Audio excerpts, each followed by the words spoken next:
The story starts with a boy named Errol sharing a lunch table with his family. His father can't believe how relaxed he looks, admitting he barely slept last night from overthinking what kind of hero class his son might receive. His mother joins in, full of excitement for the big moment, while Errol's younger sister confidently claims her big brother is going to be the star of his entire class. Their mom laughs and adds that with Errol's looks and charm, every girl in town will be chasing after him, sending his sister into a minor panic at the thought of someone snatching him away. But Errol isn't caught up in the hype because deep down, he figures he'll probably end up being just another average kid. In this world, hero classes are divine gifts handed down by a higher power when kids turn 10, giving them access to unique abilities. When the big day arrives, all the kids gather at the church for the blessing ritual, where a priest prepares to start. He places his hand gently on the first boy's forehead, and the kid instantly sees images of flames and hammers, confirming his role as a blacksmith. The then boy races back to his dad, beaming with pride, while the priest moves on through the line. When Errol's turn finally arrives, his sister confidently declares he's destined for something crazy strong. He walks up to the priest, cheered on by his family. Around him, people begin to whisper, jealous of his bloodline, convinced he'll inherit advanced classes just like his famous parents, Farah the Sword Princess and Leon the Archmage.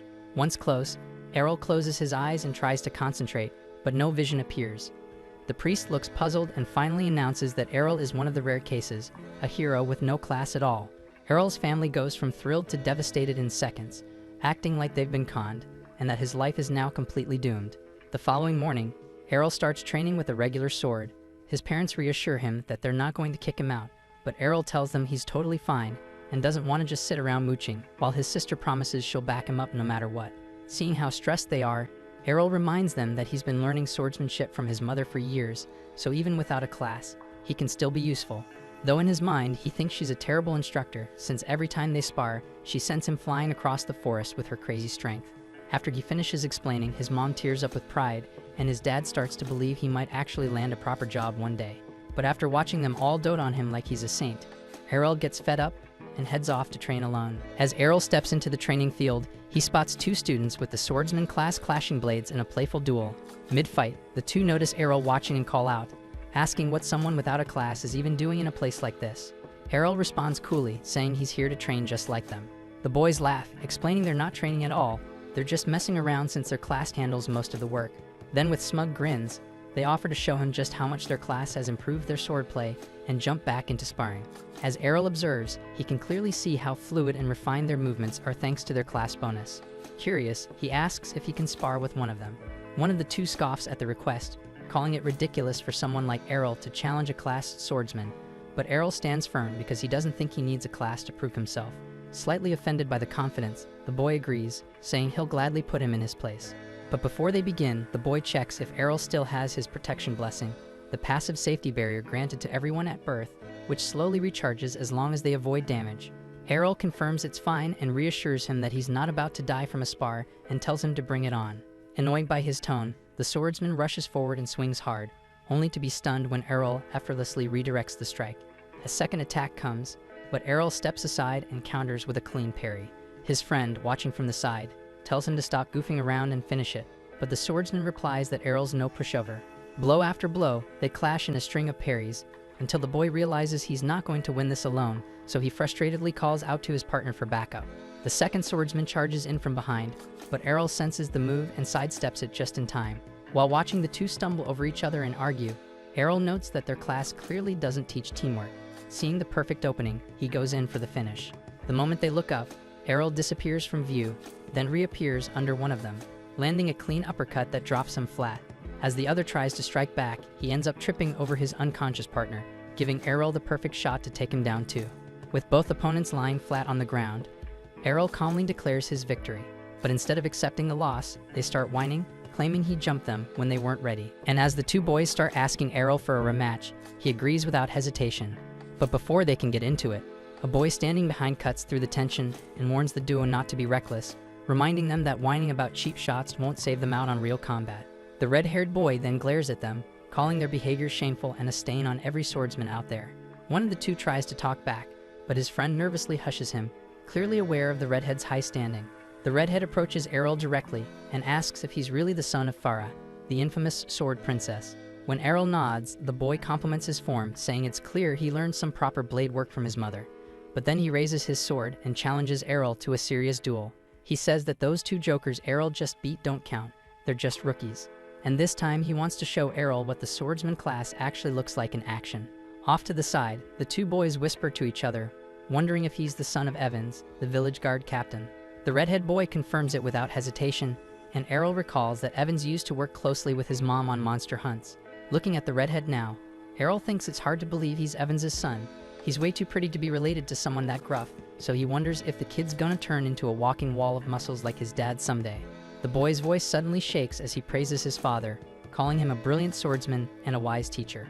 But it clearly bugs him that Errol's mother stole the title of strongest warrior in the village. Errol picks up on the jealousy right away, and it's obvious the kid's using this duel to settle a personal grudge he has with Errol's mom. When Errol says it out loud, the redhead looks flustered, but asks if Errol honestly believes the same. And Errol smugly affirms that his mother is the strongest person in the village. The red-haired boy doesn't argue, but instead he insists that he's inherited the finest swordsmanship from his father and plans to prove that the Evans family stands above the rest. After cooling down a bit, he explains that he received his swordsman class a year ago and has been training relentlessly under his father ever since, so he believes all that hard work guarantees his victory. But Errol doesn't back down and calmly replies that he's had plenty of guidance from his own powerhouse of a mother, so he's not planning to lose either. Both of them raise their blades as the duel begins, and the red-haired boy lunges in first. Errol meets the blow with a sharp block and counters immediately, and before long, they're caught in a fast-paced back and forth. Watching them go at it, the two boys from earlier are stunned because Errol's keeping up with someone elite, even though he's got no class backing him. While observing the redhead's swings, Errol admits to himself that this guy's definitely on another level compared to the others, but his strikes are fueled more by frustration than focus. Errol bides his time, waiting for a misstep, and goes in the moment he sees an opening. But just then, the redhead unleashes a twin slice technique, knocking Errol straight into a wall. He's surprised Errol was able to block the first slash, but notices that the second hit landed clean. Finally breaking his calm, Errol demands to know what that move was. The boy explains that it's a special swordsman class skill, one that a classless fighter can't fully block. Still, Errol brushes off the pain, convinced that with enough training, he can learn how to stop it.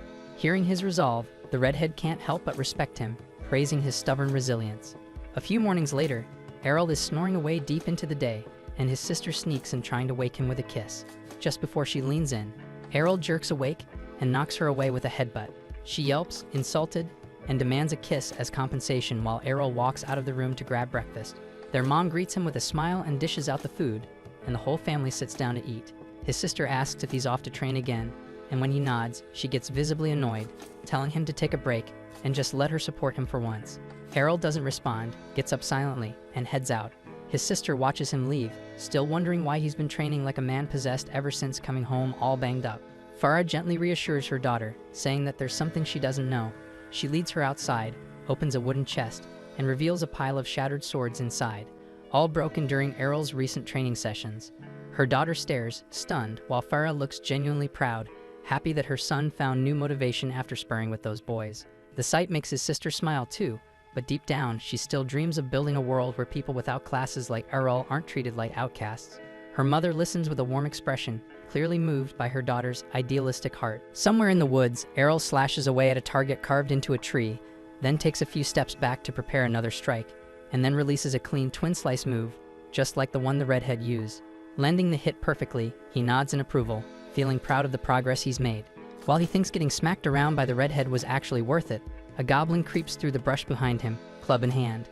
It leaps out to ambush him, but Errol spins around and drops it instantly with another twin slice. Still pleased with how well the skill works, Errol hears a deep roar echo from behind, so Errol gets ready to head back and report the threat to the village guards, but freezes when he hears someone scream in terror. The voice sounds familiar, and realizing he doesn't have time to waste, Errol grabs his sword and sprints into the woods, telling himself he'll be okay.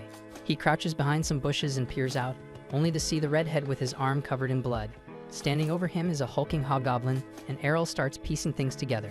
Just like him, the redhead must have been out here training and took down a few goblins, which probably attracted the big one. As the monster corners the injured boy, Errol quietly moves behind it and lines up the best possible angle.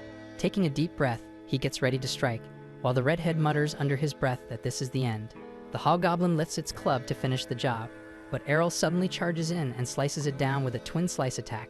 As the beast hits the dirt, Errol thinks to himself that he's finally nailed the proper stance for the move. The redhead tries to stand but stumbles, falling into Errol's arms. Seeing his condition, Errol notices that his protection blessing has vanished and asks if he has any holy water left. The boy glances at his shattered bottle on the ground in silence, so without a word, Errol pulls out his own bottle and hands it over. After taking a drink, the redhead's wounds begin to heal, but he looks irritated at how far Errol's come. Seeing the boy's strength returning, Errol casually asks if he's feeling better, so the redhead thanks him for the water, then demands to know how Errol pulled off such a powerful technique. Errol coolly replies that it's just a basic twin slice, but the redhead pushes back, saying that people without classes shouldn't be able to learn special abilities like that. Errol replies that he pushed himself way past his limits to make it happen. The redhead looks puzzled, so Errol explains how he broke down the rhythm, timing, and movement until it clicked. Then he smirks and says that his biggest training tool was the redhead himself. Getting pummeled by that skill over and over is exactly how he figured it out. And while the redhead tries to process everything he just heard, Errol casually tells him that he's been honing his twin slice specifically to beat him in their rematch. The redhead, clearly impressed by the dedication, agrees to take him on. Errol double-checks if he's really up for it, but the boy insists because it's the least he can do after getting saved and patched up by him. Errol blinks, surprised he actually understands how to return a favor, and the boy glares back, clearly offended by the implication. Soon, they both draw their swords again and open the match by launching twin slice at the same time. The redhead is stunned when Errol blocks both of his strikes and then gets smacked by a follow-up attack. Confused, he demands to know what just happened, so Errol calmly replies that he threw in a third slice. The redhead glares at him and reminds him that it's called twin slice for a reason, but Errol shrugs and says that since he didn't inherit his skill from a class, he can tweak it however he wants. He also admits that this was the first time he managed to land that third strike properly, which only frustrates the redhead further. Thinking a class swordsman should never lose to someone like Errol, the redhead challenges him again to prove it. They ready their blades once more, and the redhead, now composed, plans to use his speed advantage to win. When both charge in again with twin slice, the redhead keeps his eyes open for that sneaky third strike, but even expecting it isn't enough. The extra hit still breaks through his defense and knocks him flat. Errol holds his sword to the redhead's chest and tells him this outcome was pretty much guaranteed. Grimacing, the redhead asks why the final hit is so quick, so Errol smirks and says he learned it from watching him. He explains that by slowing down the first two strikes just slightly, he loads all his strength into the third, turning it into a surprise finisher.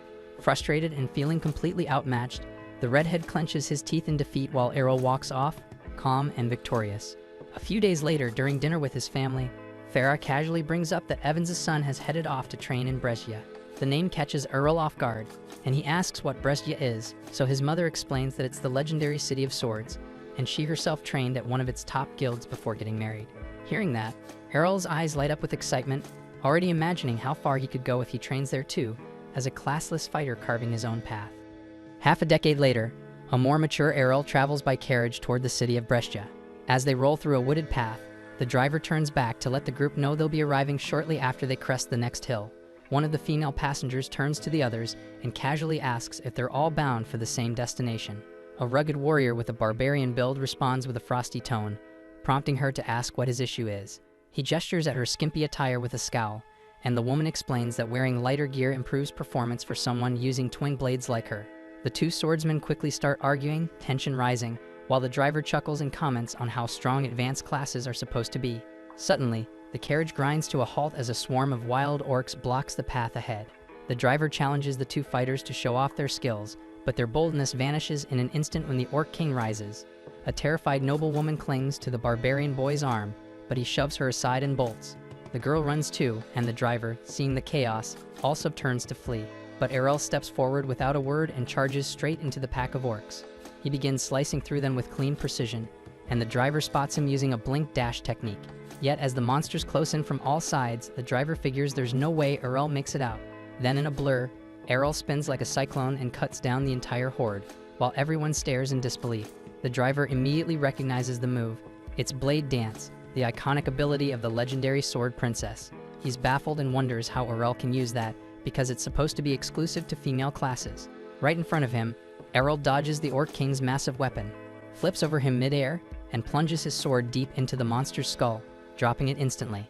Once it's over, Errol calmly walks back and tells the driver to continue toward Brescia. When he mentions he's heading there to grow stronger, the driver can't believe what he's hearing, saying Errol's already ridiculously powerful. Then an excited young man asks Errol what class he belongs to, and everyone is stunned when he says he doesn't have one at all. We then flash back 5 years earlier, when Errol showed his mom the twin slice technique he'd picked up from the red-haired swordswoman. She thought she was dreaming, but Errol explained that he'd been learning combat skills even without a class. Then he asked her to teach him the sword princess techniques before heading off to train in Brescia, and his mother gets overwhelmed with pride and immediately starts bragging to everyone in the family about her son's impossible talent. Errol's dream comes to an abrupt stop when the carriage driver shakes him awake, announcing their arrival in Brescia. As Errol steps out, he notices swordsmen all around, many of them wielding the aura of seasoned veterans. Curious, he asks the driver about his class, but the man plays it off, claiming he's just a regular man. Errol doesn't buy it, pointing out how accurately the driver recognized his sword abilities, so clearly he's got skills. Cornered, the man admits he's actually a high-ranking holy knight. Errol then asks why someone like him is chauffeuring carriages, and the driver explains that whenever he grows weary of battle, he takes a break from combat by doing something simple, like driving passengers around. Errol nods, appreciating the idea of taking time off from constant training. The driver then recommends that he join a sword guild as a starting point. He tells Errol that Brescia hosts frequent sword tournaments where he can earn some solid prize money, but guild membership is a requirement, so Errol agrees with the suggestion, feeling eager to test himself against elite fighters. The driver also cautions him that there are some sketchy guilds around, so he should choose wisely. Once they part ways, Errol turns toward the heart of the city. He spots a recruitment booth for the Cavaliers Guild, which only accepts knight-type classes, and another called Sword Road, which appears open to everyone holding a sword. Out of nowhere, a girl rushes up and lunges to hug him, but faceplants hard when Errol effortlessly steps aside without even looking. Shocked, she wonders how he dodged her so easily and figures he must have exceptional perception. Errol's a bit lost, unsure who she is, when she immediately asks if he's looking to join a guild. He nods and she launches into an enthusiastic pitch for her brand new guild. She even pulls out a contract for him to sign, but he silently walks off. She grabs his belt to stop him and demands to know why he's leaving. Errol tells her she looks way too damn desperate, and assumes her guild must be weak as hell if they're begging for members. She pretends they're part of a famous elite guild, but Errol isn't falling for it and brushes her off. She quickly introduces herself as Lilia, and, in a last-ditch effort, promises to go on a date with him if he joins. Errol flatly tells her he's not interested, leaving her stunned. He walks off thinking she reminds him of his little sister, cocky attitude, flat as a board. Errol then asks Lilia which guild is considered the most powerful in Brescia, and she instantly fumes at his lack of respect. After taking a deep breath to compose herself, she tells him that the top guild is Black Blade, known for having 8 A-rank swordsmen. She gives him directions to their massive base, and Errol makes his way over.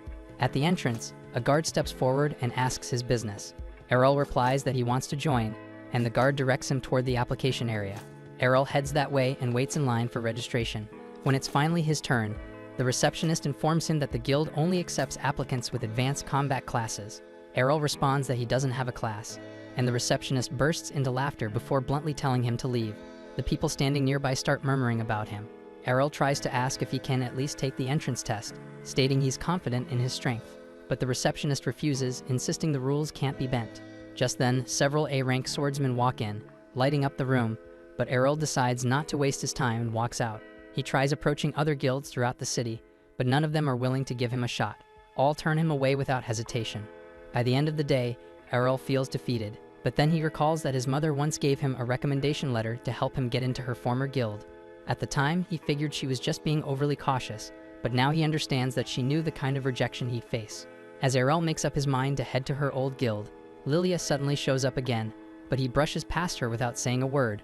While he walks through the streets, she chases after him, pleading for him to join and help her revive her guild. Errol keeps saying no, so Lilia takes things up a notch and offers to lick his boots if that's what it takes. But Errol walks off, leaving her behind as stunned onlookers stare in silence.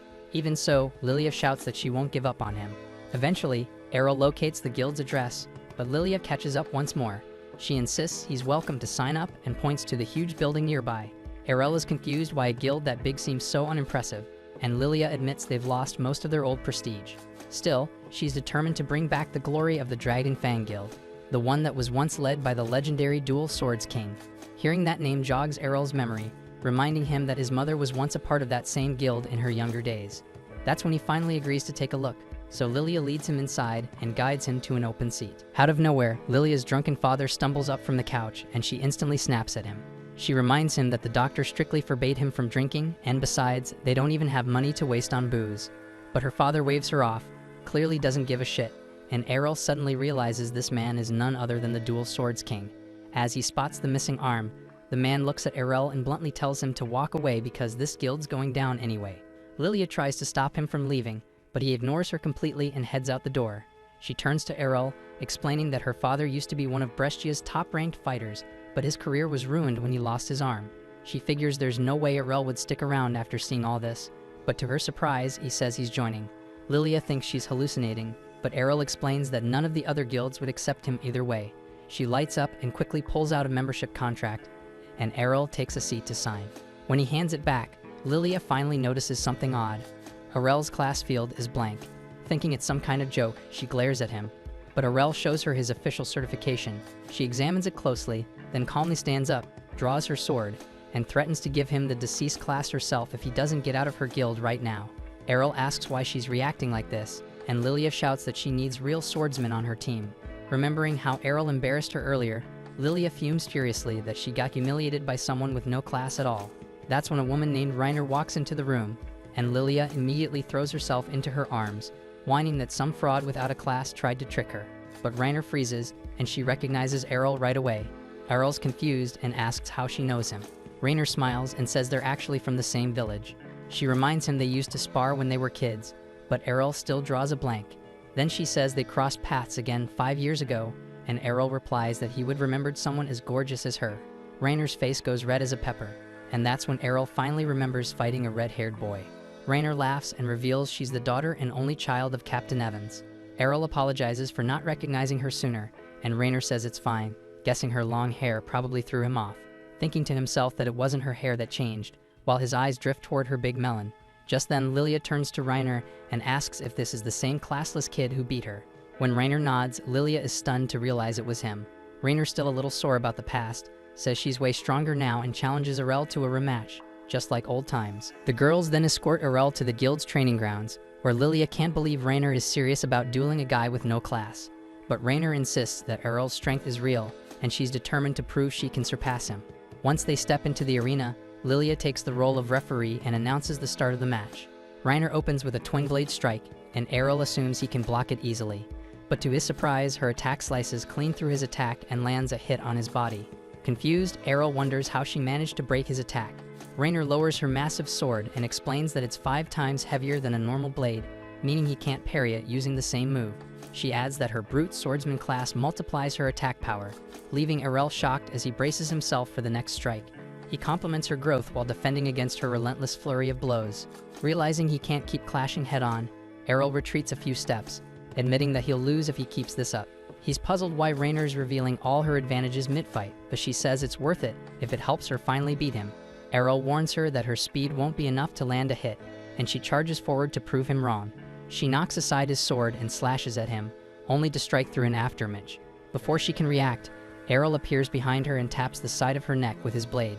Shocked, Reiner demands to know how he dodged her attack, and Errol casually reminds her that what she hit was just a shadow. Her eyes widen as shadow is a technique reserved for supreme swordsmen. Determined, Reiner launches another assault, but Errol effortlessly slips past every swing, telling her the move isn't as mysterious as it sounds. It's just about moving fast enough. Reiner feels insulted by how casually he downplays it, but Errol adds that it took him a lot of work to reach that level. In an instant, he disappears again and lands another precise strike, only to notice his attacks bouncing off a glowing barrier. Reiner smirks and explains that power-type swordsmen gain enhanced defense along with their strength. She goes for another strike, but Errol dodges and counters with a perfectly timed blow. As he mentions that the counter move is something his mother taught him, Reiner was already on the ground in defeat. As the duel ends, Lilia stands frozen in disbelief before announcing Errol as the winner. Reiner feels crushed, frustrated that she still lost even after training so hard, while Errol compliments her technique and progress. Yet he adds bluntly that he's simply stronger, which makes Reiner's eyes well up. Lilia rushes over to console her, furious that Errol made her cry. He looks baffled, insisting he was being nice, but Reiner pretends she wasn't crying and storms back toward the guild. Once inside, both Errol and Lilia can hear her crying and shouting that she still lost, even after dedicating 5 long years to improving herself. After that, Lilia officially welcomes Errol as a new member of the guild. He notices how her attitude has completely flipped, though she pretends she believed in him all along. Remembering how aggressive she was before, Errol lets it slide and asks why the guild is falling apart.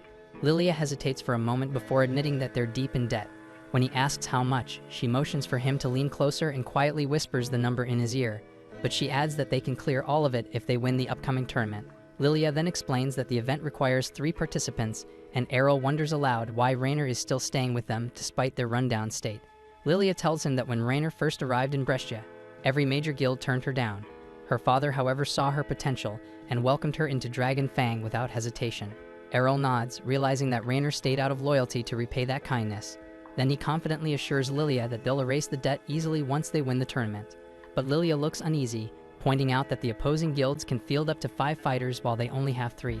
Even so, while Lilia worries about the odds, Errol feels nothing but excitement. The thought of stronger rivals fills him with anticipation, and he declares that facing powerful enemies is exactly why he came to Brescia in the first place.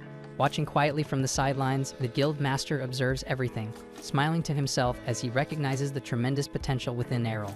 The next morning, Errol opens his eyes to find himself in a room he doesn't recognize, until it clicks that he's living at the Dragon Fang Guild now.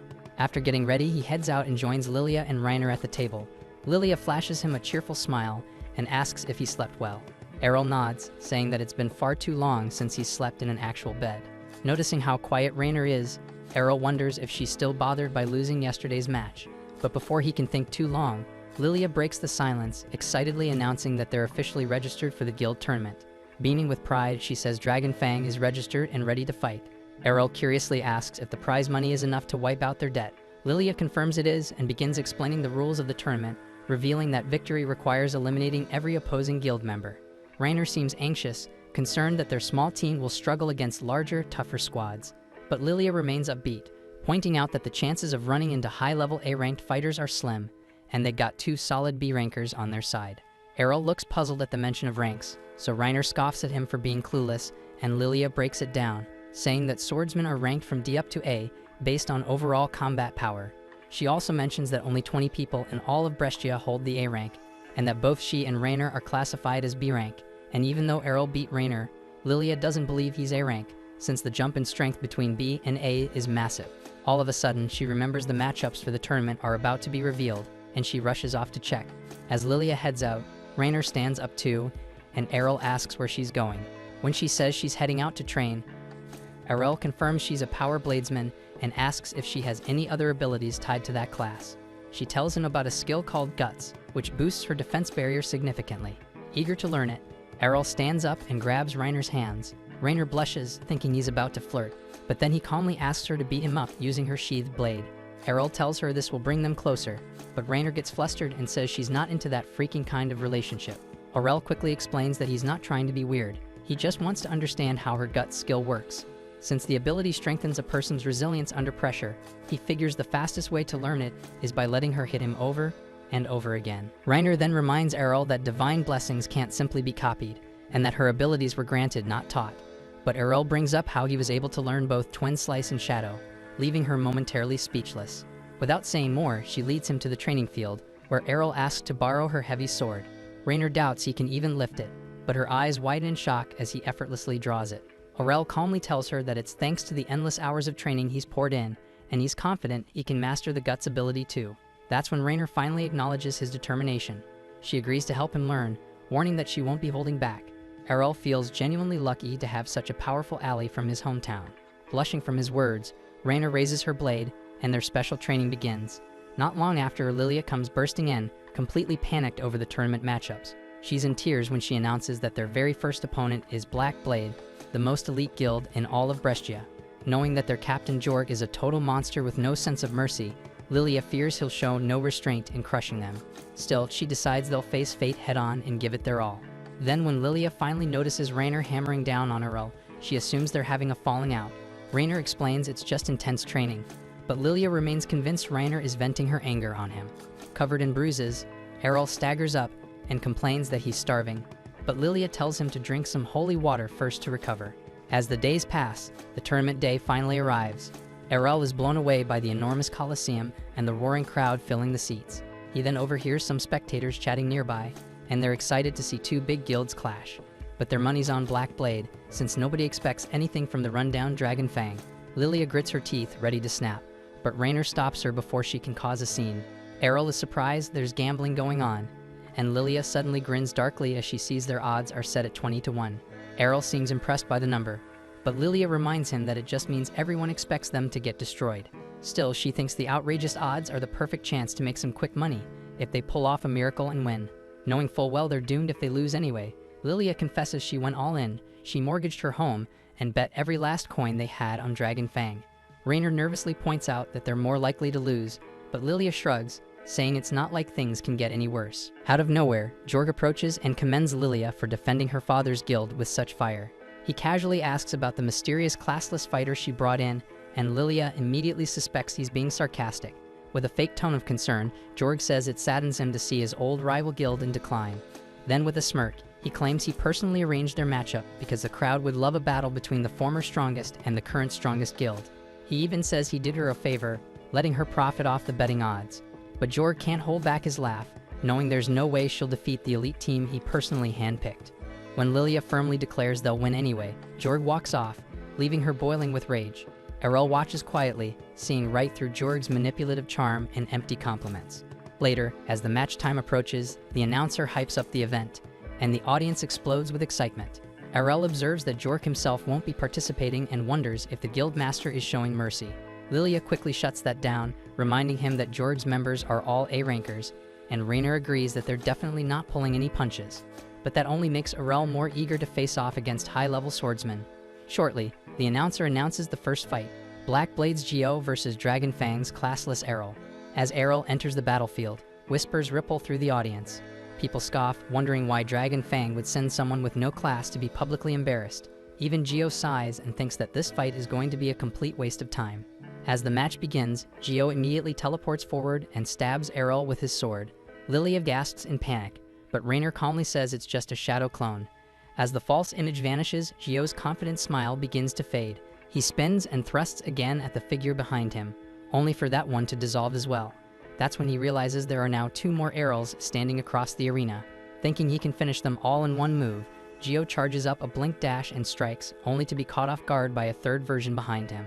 The 3 shadows all lunge at once, and Geo manages to destroy them, but it's too late. The real Errol emerges from beneath him and lands a clean hit, dropping Geo in a single blow.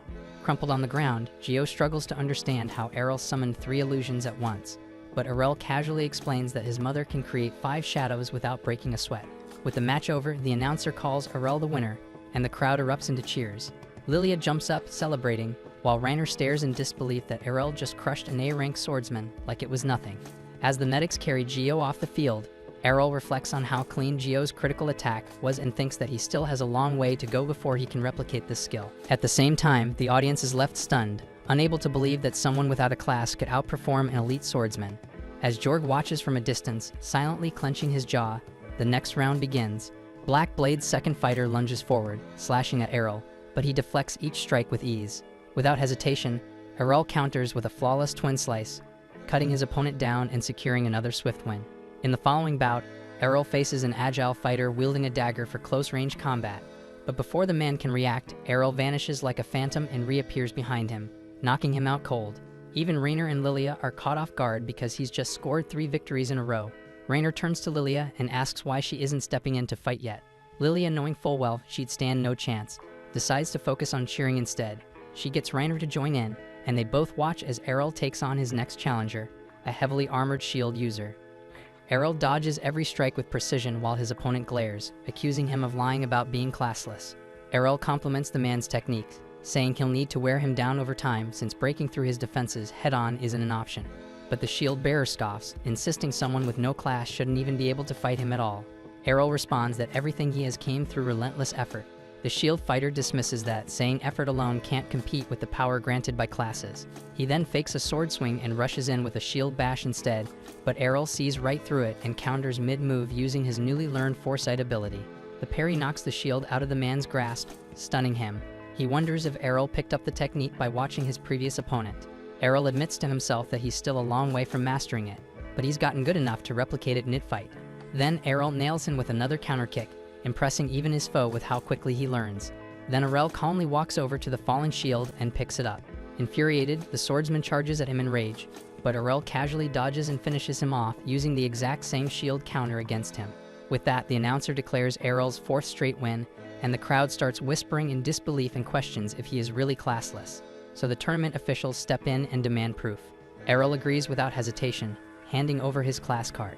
The announcer places it into the verification crystal, and the entire stadium goes silent as the orb confirms its authenticity. Now even Jorg begins to feel the sting of defeat creeping in. Even Rainer starts believing they might actually win this thing. Lilia, however, is fuming because if she had known Errol was this strong, she would have sold her family heirlooms to bet even more on their victory. Rainer admits she never expected him to grow this powerful, and starts wondering how exactly Errol trained over the last 5 years to become the fighter standing before them now. At the same time, Lilia is already daydreaming about marrying Errol, convinced that even if the guild collapses, she could rebuild it easily as long as he's with her. While she quietly plots her romantic strategy, Errol can't help but sense a sinister aura radiating from her and feels uneasy. Soon after, the announcer introduces Black Blade's final competitor, Master Masamune.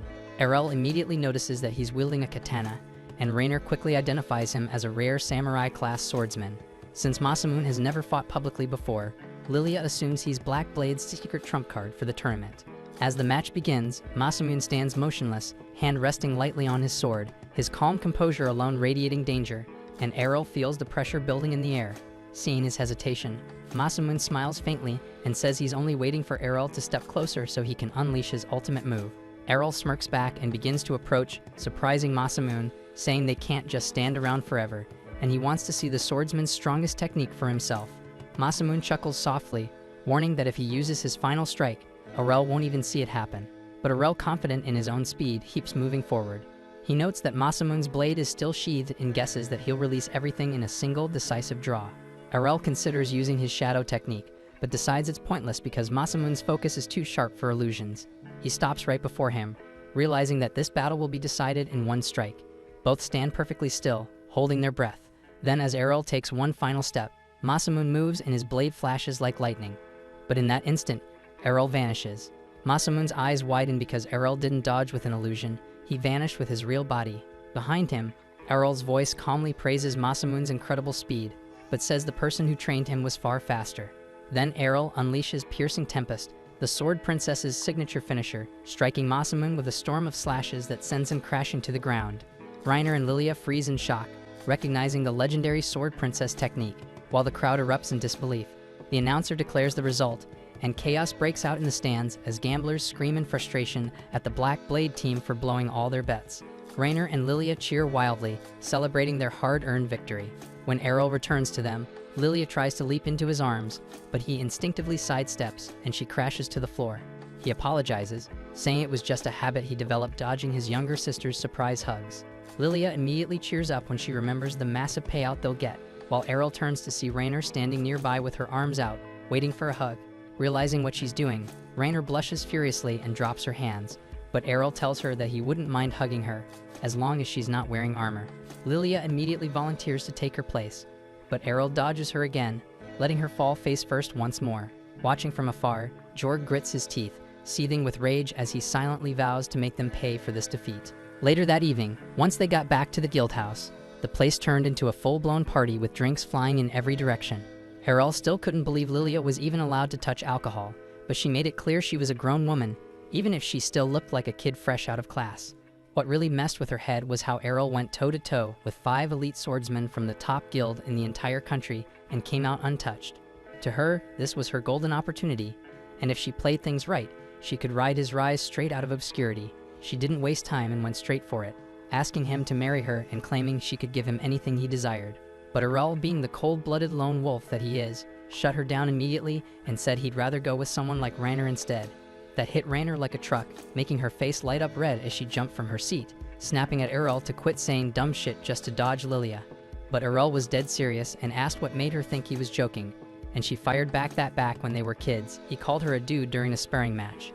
She said everyone who met her said she lacked any kind of feminine appeal, but Errol could clearly spot 2 legendary assets in front of him, and didn't seem to agree. Lilia quickly picked up on the fact that Rainer had no clue how to play her own damn hand, so she figured she didn't have much competition. Sliding in closer, she started caressing Errol's thighs, saying he must be sore after all the fighting earlier, and whispered that he should stop by her room later. Rainer immediately panicked and told her to stop being so damn creepy. But Lilia just smirked, saying all she planned to do was give him a proper massage to help him unwind after such a rough day. To her surprise, Errol replied that he'd much rather get one from Rainer instead. But his idea of a massage was basically getting his ass handed to him by Rainer at the training yard, while he pushed himself to learn the same reinforcement magic she used with ease thanks to her skill set and class perks. Lilia stood up on the balcony watching the chaos, wondering if Errol even knew what a real massage was supposed to feel like. The non-stop clanging and yelling finally woke up Lilia's dad, who staggered out of the house, totally wrecked from drinking, groaning about the racket, and grumbling that there was no need to take out their pre-tournament stress in the middle of the damn night. But Lilia tells him straight up that they actually won the match, and not against just anybody, but against the current strongest guild out there. That instantly catches his ear, though in his head he figures Black Blade must have thrown in some rank B or C newbies just to get wiped. Then Lilia drops a bigger surprise, saying every single one of them was A tier. And not only that, but Errol took them all down on his own without backup. That snaps her dad of his booze haze as he stares at Errol, all bruised and busted up, trying to figure out if this kid is really the real deal. Lilia adds she made a stack of bets, and since Errol wiped the floor with the enemy team, she hit the big time. Now they're not just out of debt, they got more than enough to keep the guild running. Her father stays skeptical, saying that if the kid really is that strong, then it's just a matter of time before some bigger and richer guild comes to scoop him up, so she better not get too comfortable. But Lilia fires back that there's nothing to worry about, since she's planning to marry Errol anyway, and once that happens, he's locked in for life. Errol shuts that idea down right away, then shifts his focus to her dad. He says Lilia might be a stubborn little pain, but at least she's not some quitter who bailed on everything. That was a clear shot at her dad, who glares at him with warning in his eyes. But Errol just keeps going, telling him to stop sulking and start acting like someone his age, especially since he still has one working hand, and could damn well use it to swing a blade. That sets him off, and he grabs Errol by the collar on the spot and tells him to stop talking about things he clearly doesn't understand. He says a dual-wielding swordsman who can't dual-wield anymore is just a waste of space.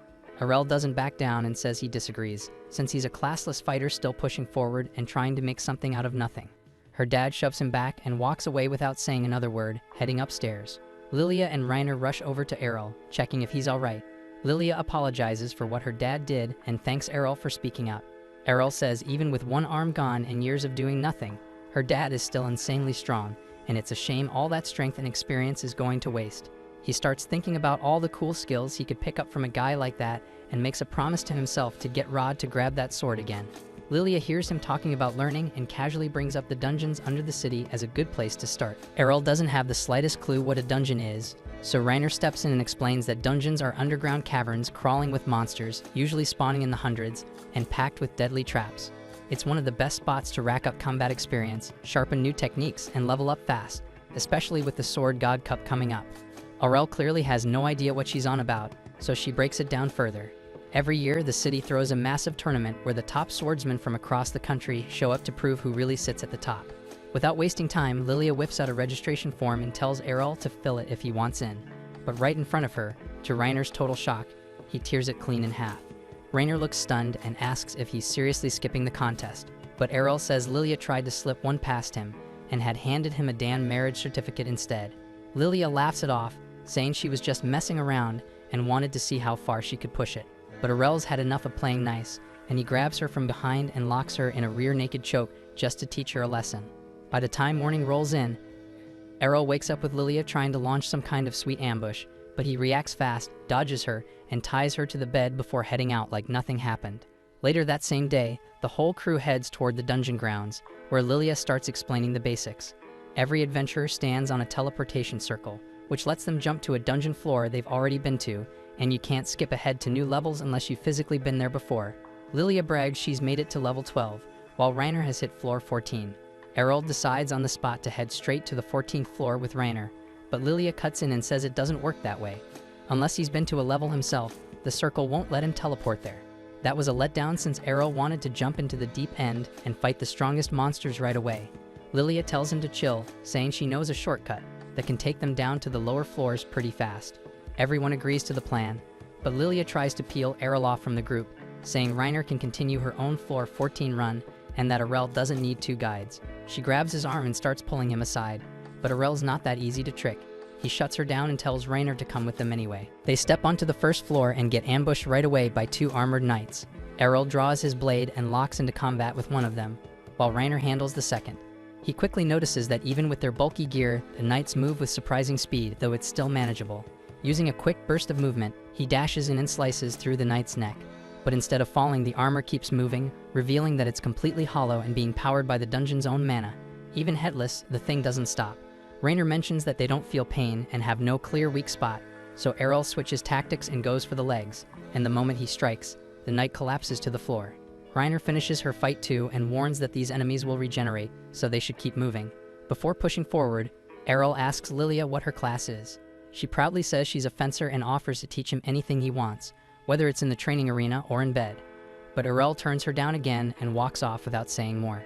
Just before they reach the second floor, they hear a voice crying for help behind a nearby door. As they approach, they find a man drenched in blood, kneeling on the floor and begging them to save him. Rainer suggests taking him to the surface, but he refuses, claiming his teammates are still trapped inside after triggering a trap. He pleads for their help, and Lilia instantly asks how much he's offering. To her surprise, he actually hands over a decent amount of cash from his gambling winnings. Still, something about the guy doesn't sit right with Errol.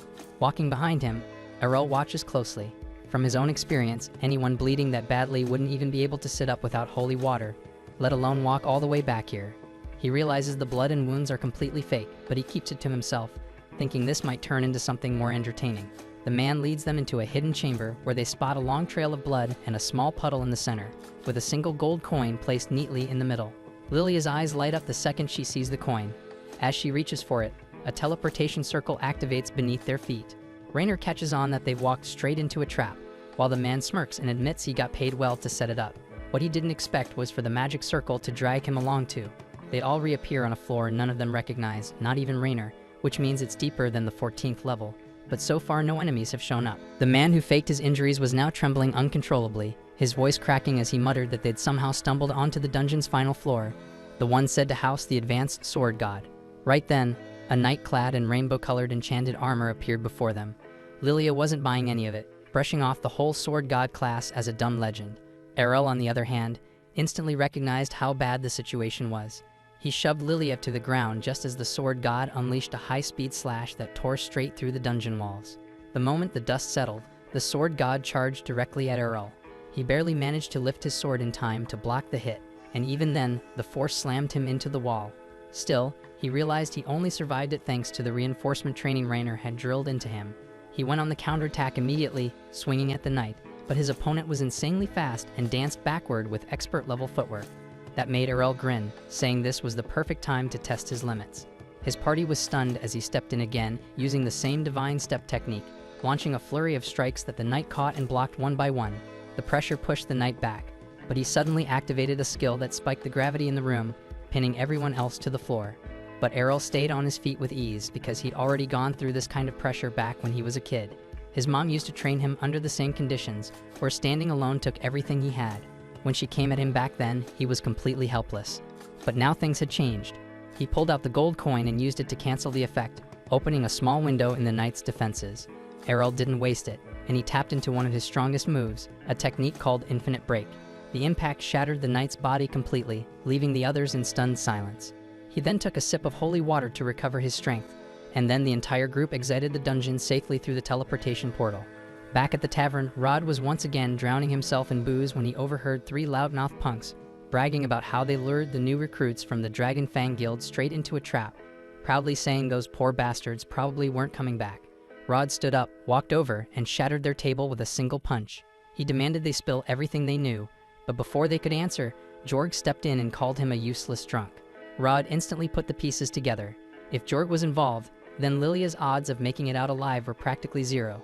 Crushed by the thought, he lunged at Jorg in a rage, only to get tossed aside like garbage.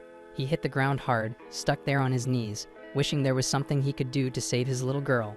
But then a voice by the door pulled his attention. He turned around and saw Lilia walking in with Errol and Rainer, casually talking about how hungry they were. Lilia quickly spotted her father and that smug bastard Jorg, but she was caught off guard when Rod pulled her into a tight hug and quietly thanked whatever was up there that she was still alive. Rainer stepped forward and called Jorg out on the spot, saying they got everything from his lackey, who confessed the whole thing was his doing.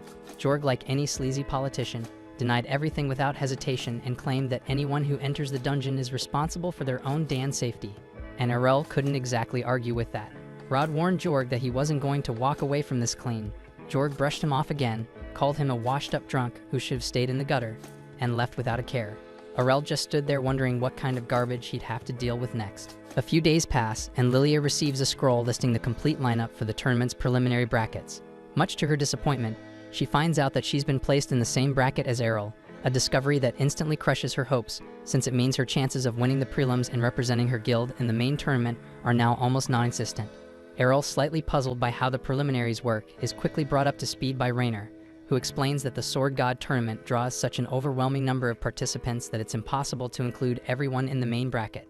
As a solution, the city runs a preliminary round where participants are sorted into random brackets based on a dice roll.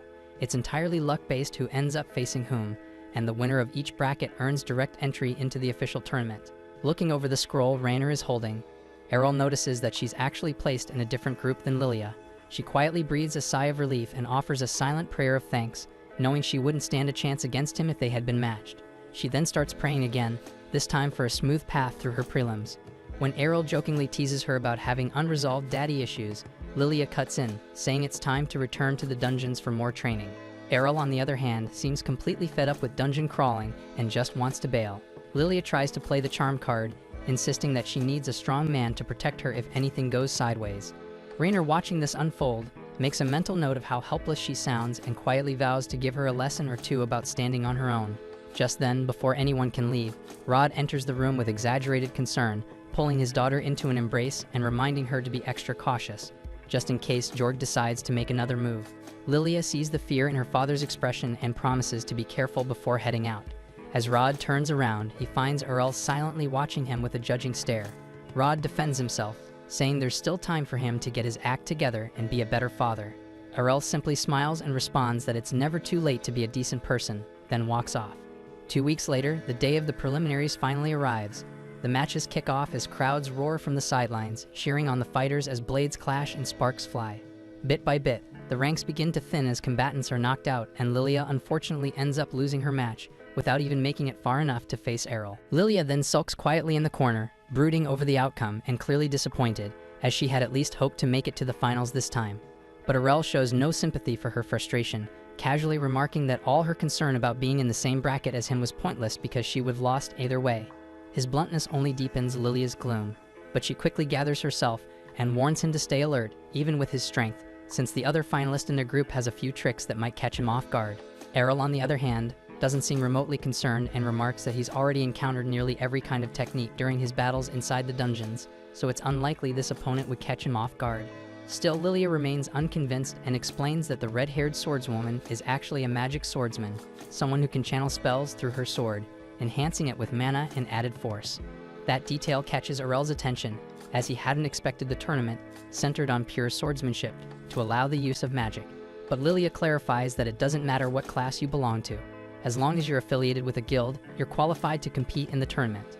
Just then, the announcer calls for Errol to take the stage, and Lilia wishes him good luck. He makes his way into the arena and comes face to face with the red-haired girl, who bluntly declares that she's a magic swordsman, and that her class is fully recognized in the tournament.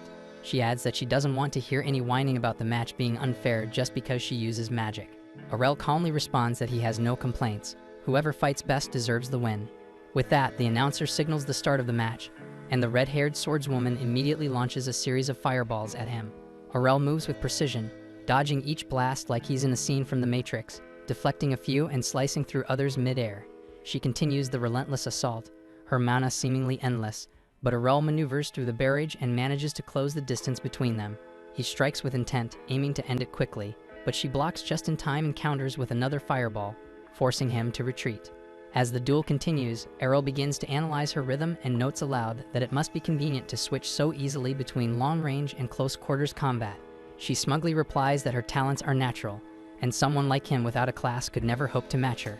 But Errol fires back, pointing out that while she dabbles in both styles, she has yet to truly master either one. That really sets her off, and she furiously vows to make him eat his words. She channels her magic into her sword, igniting it in flames, and proudly declares that only a true magic swordsman can wield a weapon like this.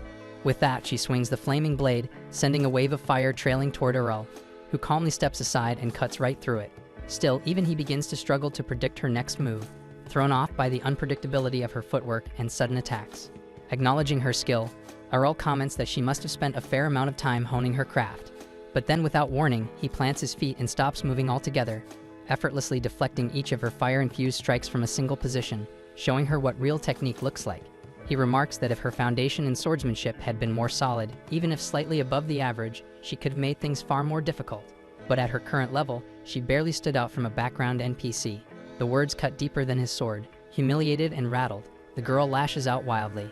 Errol seizes the opening and unleashes a twin slash that extinguishes her flames instantly, leaving her stunned. Before she can even register what's happened, he uses Blink Step to teleport behind her and knocks her out cold with the blunt end of his sword. The arena erupts in applause as the judges officially declare Errol the victor of the fourth bracket. But while the crowd cheers, Errol is already deep in thought, wondering how he can replicate and refine the techniques she just used against him. A few days later, the final tournament is about to begin. Lilia returns to the guild house and tries to wake her father, insisting he join her to watch the event and cheer for both Errol and Rainer, who each won their respective blocks and earned a spot in the main tournament. Without even opening his eyes, her father tells her to go on her own because he isn't interested. Trying to provoke him, Lilia accuses him of being too scared to face Jorg. That gets a reaction as Rod snaps back, insisting he's not afraid of Jorg, but his anger quickly fades and for a moment he lowers his guard. In a rare display of honesty, he tells her that he picked up his sword again yesterday and realized just how rusty he's become. So rusty in fact that he doubts whether he could even win the Sword God tournament anymore. Lilia is instantly furious, reminding him that she didn't even qualify for the prelims, so hearing a man who still could make the finals calling himself rusty is beyond insulting. She tells him to take a good look around. Most swordsmen train their entire lives and still don't make it past the first round, while he still has what it takes to stand among the top. Eventually, Rod agrees to come along, and as they make their way to the stadium, his thoughts drift back to the days when he trained Rainer, back when he still had both arms, before becoming the one-armed relic he is now. He reflects on those memories with quiet warmth and finds himself wondering how Rainer will fare today. After all, she's his oldest student at this point, and he feels a deep connection to her progress. Meanwhile, inside the tournament grounds, Rainer appears to be on edge, her leg jittering nervously as she stares at the floor. She suddenly jumps in surprise when Errol appears beside her, asking whether she's afraid they'll end up facing each other right off the bat. The question snaps her out of her anxious thoughts, and she instinctively tries to punch him, but Errol catches her fist mid-air, just as the judges announce the opening match. Jorg, the reigning champion, will face Errol, the mysterious classless swordsman who's shocked everyone with his undefeated run so far. Errol rises to head to the arena, and Rainer gently grabs his hand to wish him luck. Errol then steps onto the battlefield, and from the stands, Lilia yells out, cheering him on with a crude but heartfelt battle cry, telling him to crush Jorg and shred him into 64 pieces.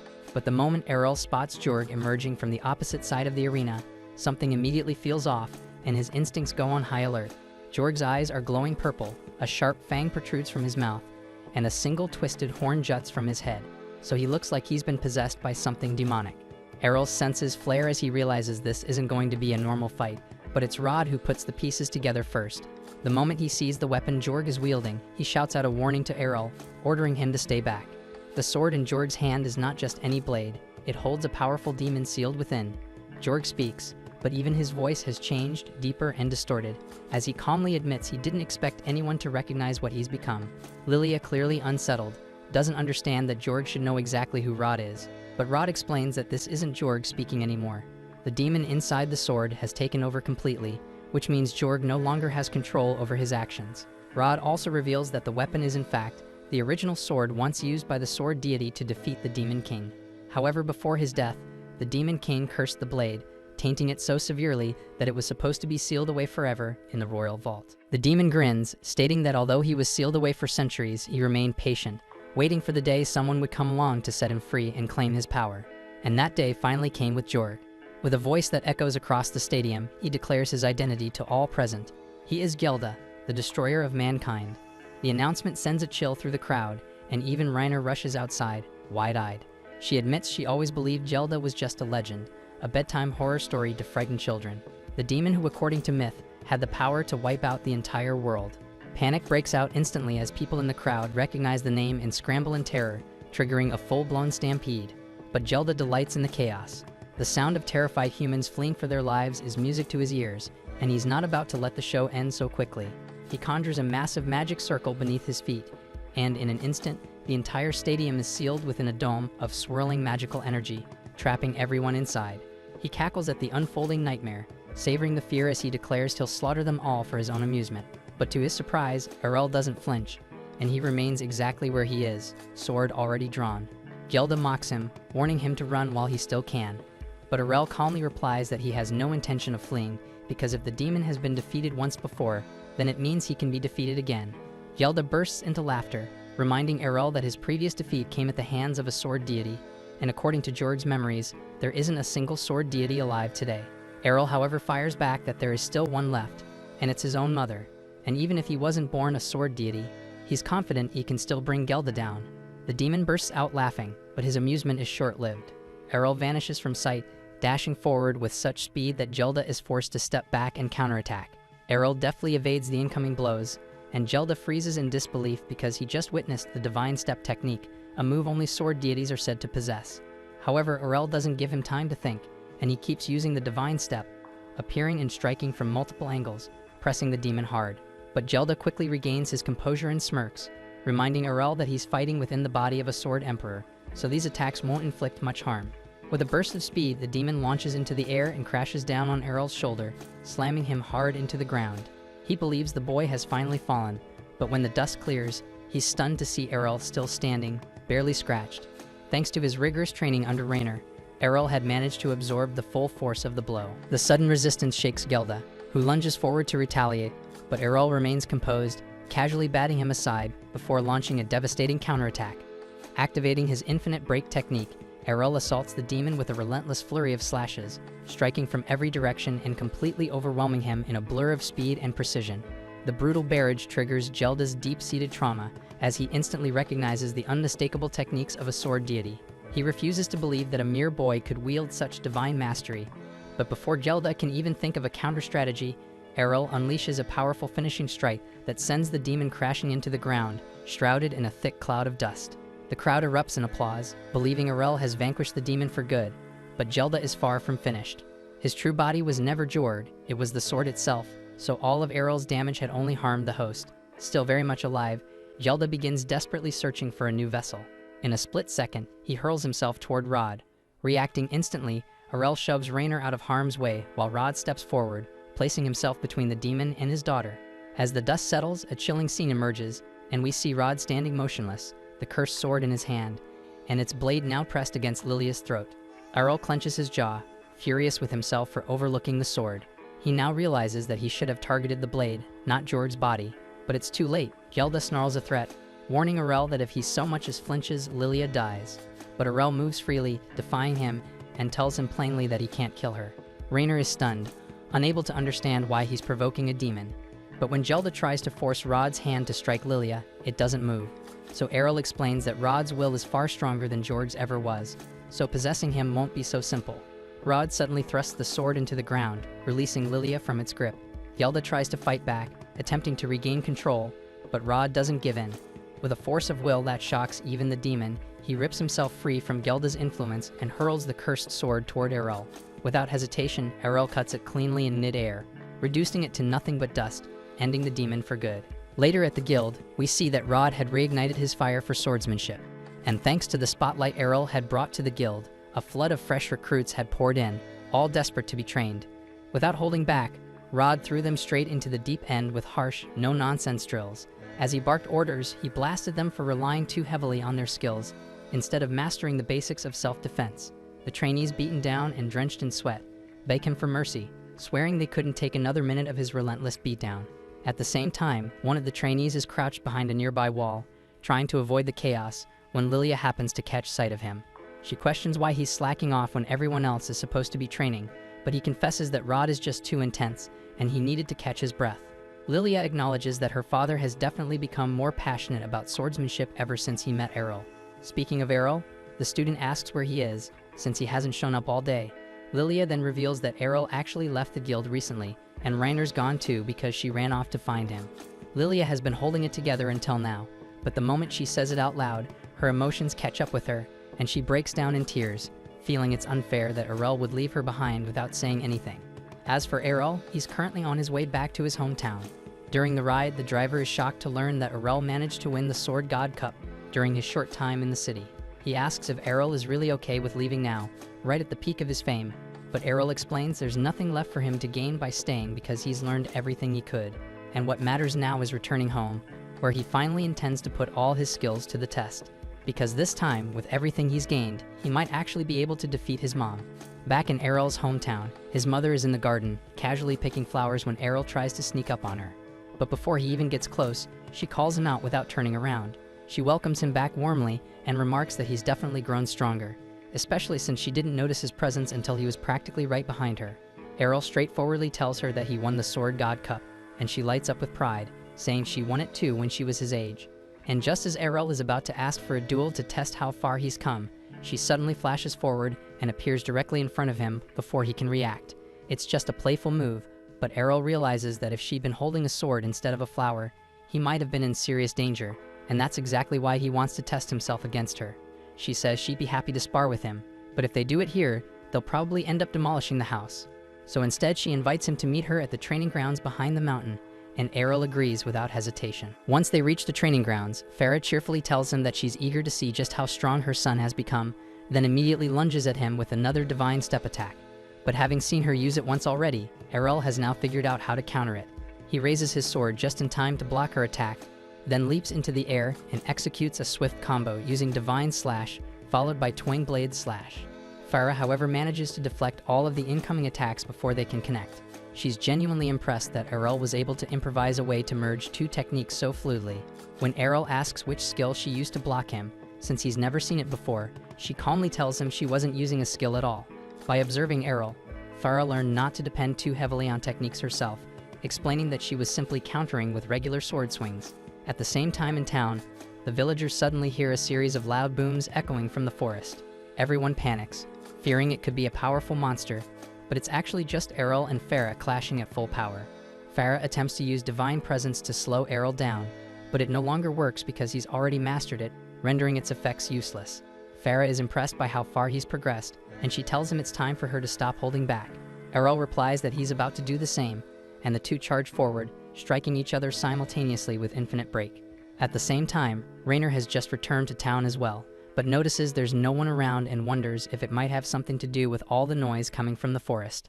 Still, she doesn't care about that right now because she only wants to see Errol again. She knocks on the door of his house to check if he's home, but to her surprise, a young girl answers. Rainer assumes this must be Errol's younger sister Mira and kindly asks if Errol is around. However, after one quick glance at Rainer's two bombshells, Mira immediately grows jealous and calls her a cow before trying to slam the door shut to blow them up. Rainer is left completely confused, unsure why she keeps getting called a freaking cow. But she holds the door open and explains that she only wants to talk to Errol. Mira, however, refuses to listen and snaps back that Errol would never want anything to do with a redhead cow like her. Right then, Errol and Farah return home, and Farah immediately tells her daughters to stop being rude to their guest. Mira lights up when she sees Errol and rushes straight into his arms, though she can't help but notice how bruised he and Farah look. So Farah casually explains that she and Errol had a sparring match and may have taken things a bit too far. Errol's little sister asks who won the match, so Farah tells her it's Errol, and Rainer is shocked to hear that, especially considering Farah is a sword deity.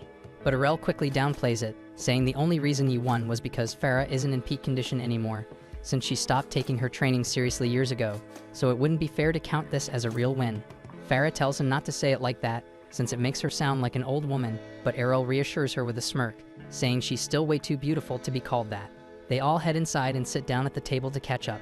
Farah wants to hear about all of Errol's adventures in the Sword City, but she admits she's even more interested in learning how Errol and Rainer first met because she's a sucker for romantic stories. Errol explains that he and Rainer lived together while he was in the city, and Farah's face lights up with excitement at the idea.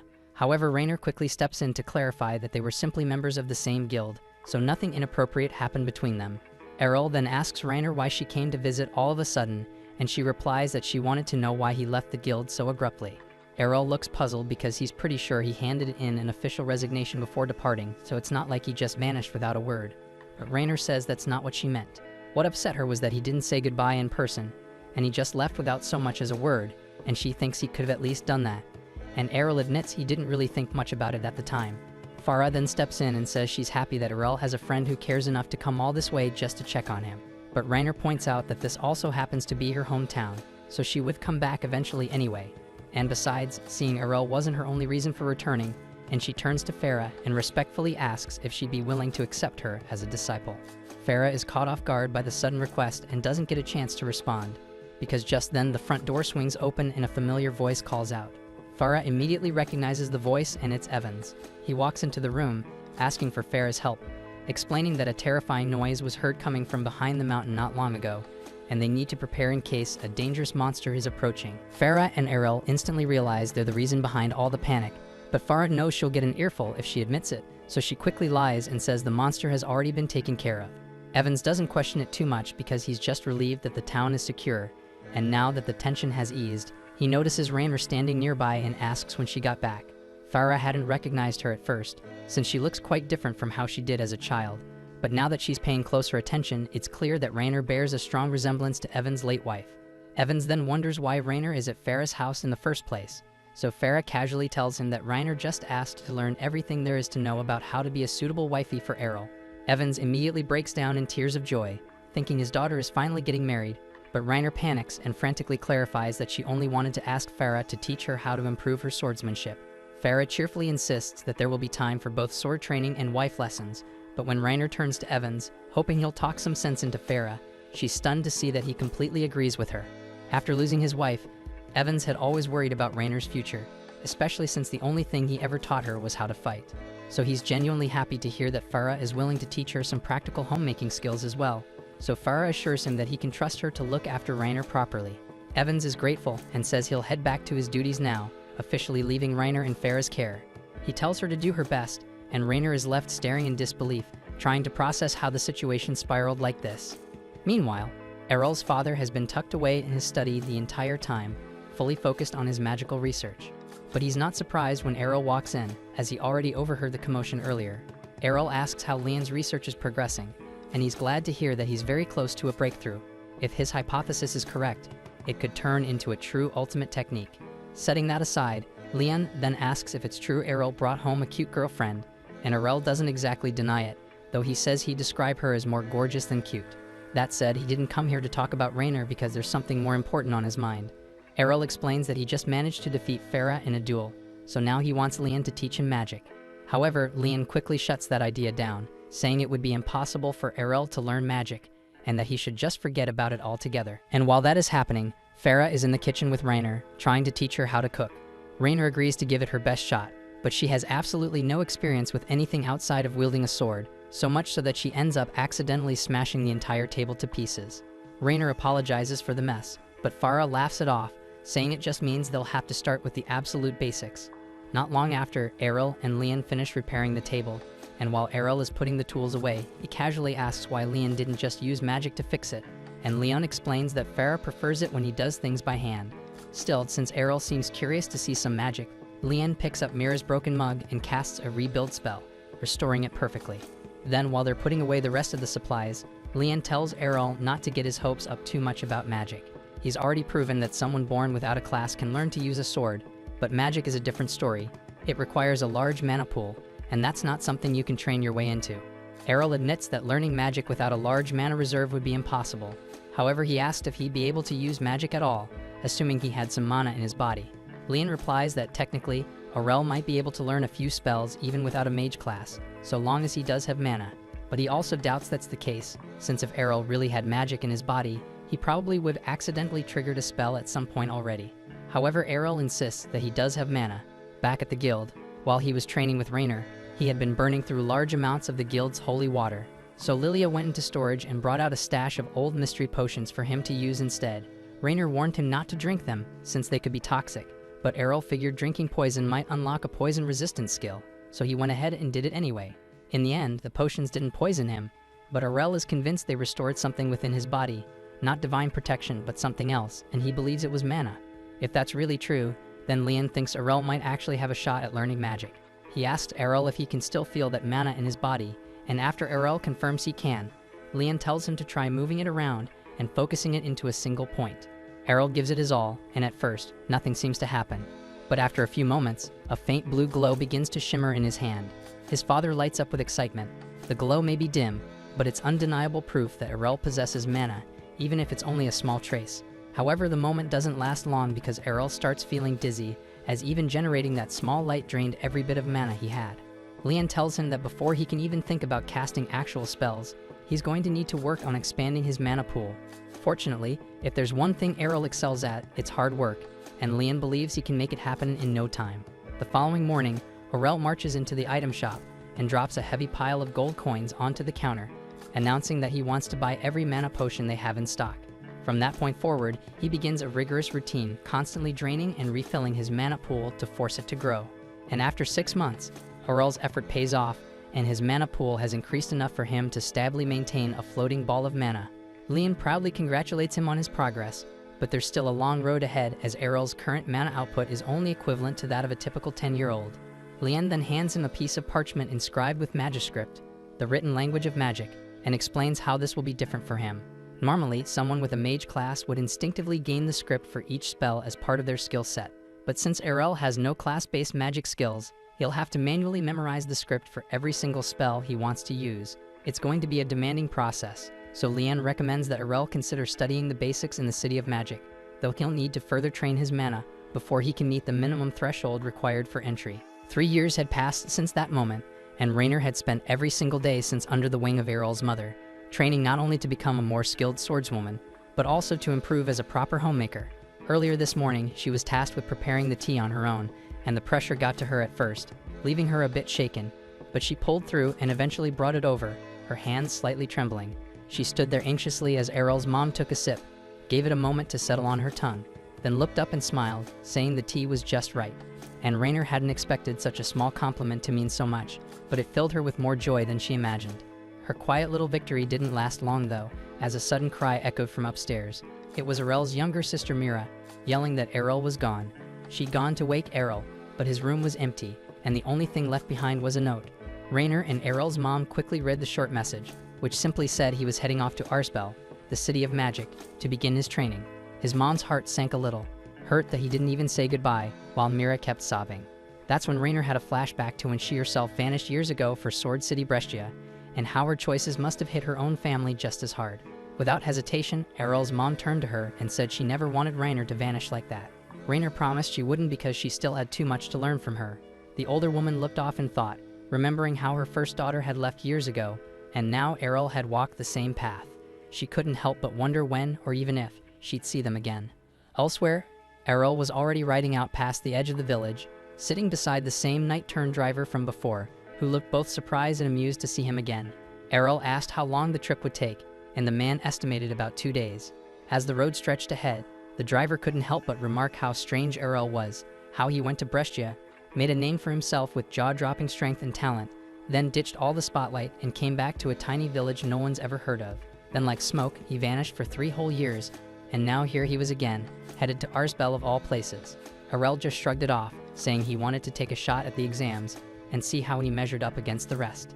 Out of nowhere, a red-haired kid pipes up and asks Errol if he's heading to the entrance exam for the Magic Academy too. He finds it odd though, since Errol looks way older than the typical first-timer.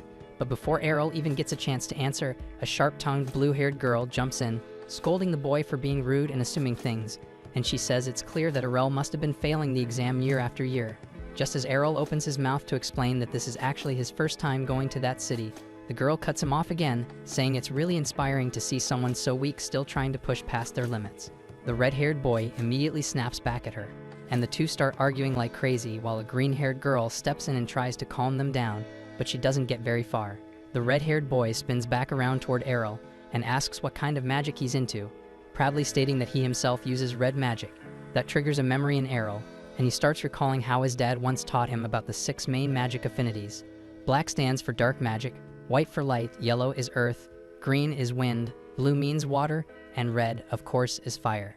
But back then, Errol never showed a natural tie to any of them, so his father figured the best move was to train him in every kind of magic they could get their hands on. Snapping back to the present, Errol tells the boy that he doesn't really know what kind of magic suits him, since he doesn't have a class at all. That stuns the boy, but the blue-haired girl scoffs and calls the boy a joke, and says that Errol is messing with him, because there's no way a classless nobody would ever be allowed to sit for the Academy's entrance exams. The redhead gets fuming and starts yelling for him to stop joking around, but Errol stays calm and pulls out his class card, holding it up for them all to see, and sure enough, it shows that he's completely classless. The kids all freeze in disbelief, blurting out that there's no way someone like him could ever pass the test. But before Errol can reply, a deep, earth-shaking roar erupts from the nearby forest, strong enough to make the trees around them tremble. Errol instantly recognizes the sound and warns them.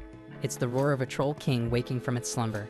The red-haired boy starts freaking out, shouting that they need to run for it because that thing's unbelievably strong, while the blue-haired girl shouts at the driver to get them out of there fast. The driver spins around in pure panic, saying that the roar scared his horses so badly that they've passed out. The blue-haired girl quickly realizes they're stuck with no way to flee, so she steels herself and starts laying out a battle plan. She tells the redhead and the green-haired girl that at the end of the day, a troll is still just a troll, and if they work together, they should be able to take down the slow brute. But that confidence quickly crumbles when the actual troll king lumbers out of the woods, wielding a massive club that looks like it could flatten a house.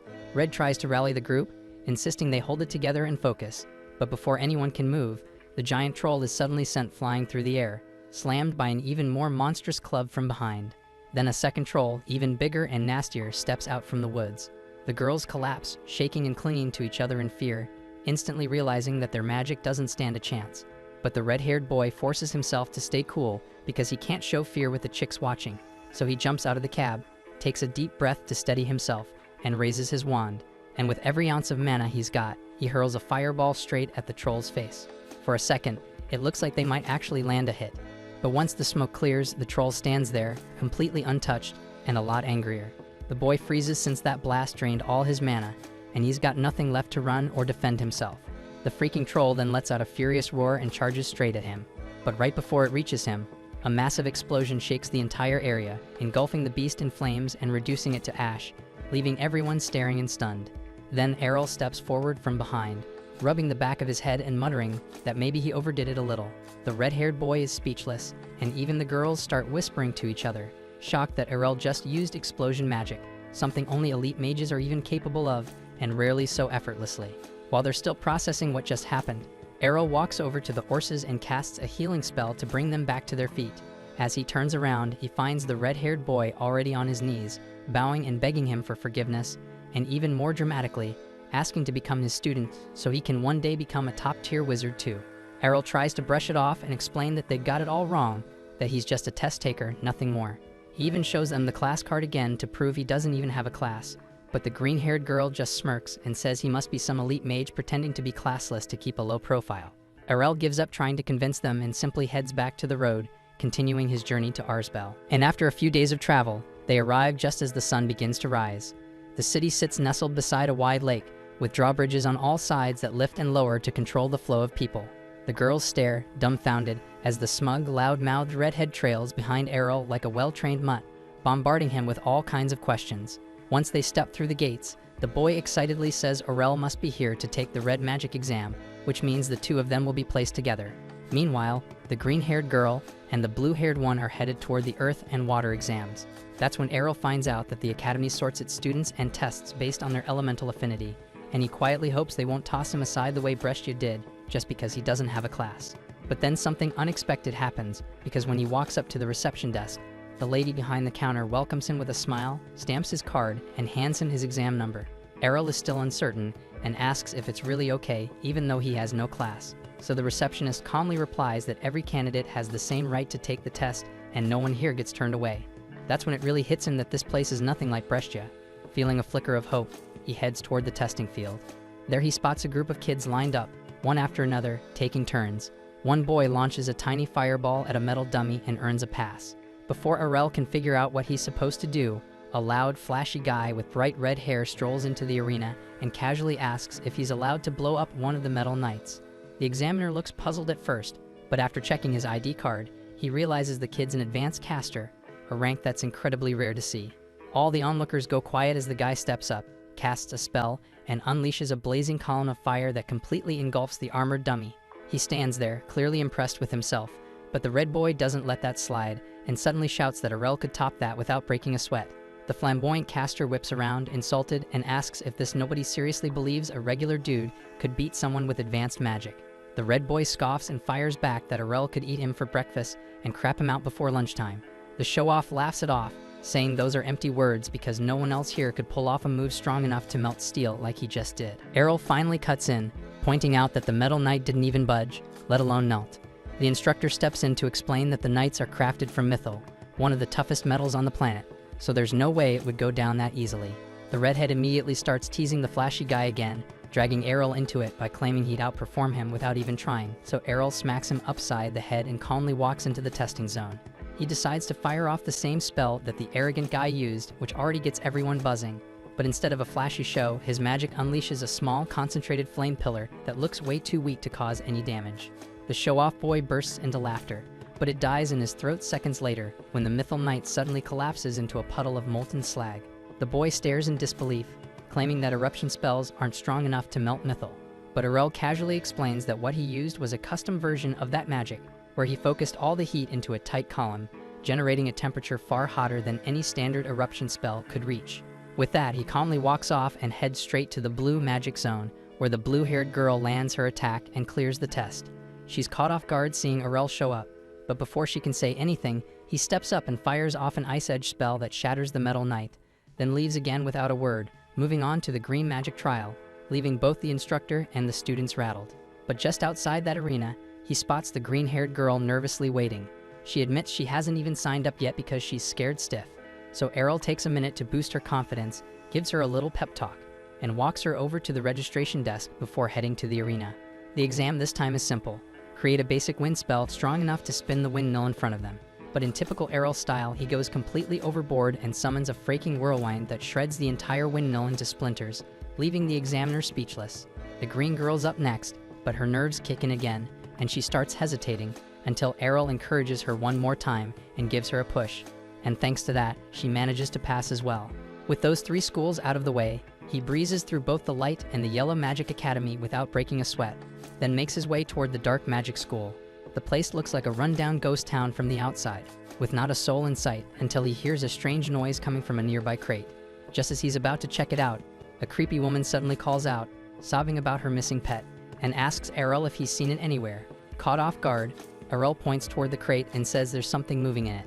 The woman wastes no time tearing it open and pulling out a bizarre, toad-like creature with limbs in the wrong places. Beaming with joy, she proudly tells Errol she created this chimera herself and asks if he thinks it's cute. Errol just forces a smile, but before he can say anything, he nearly jumps out of his skin when a skeleton suddenly appears behind him. Reacting on instinct, he swings his wand and lops its head clean off.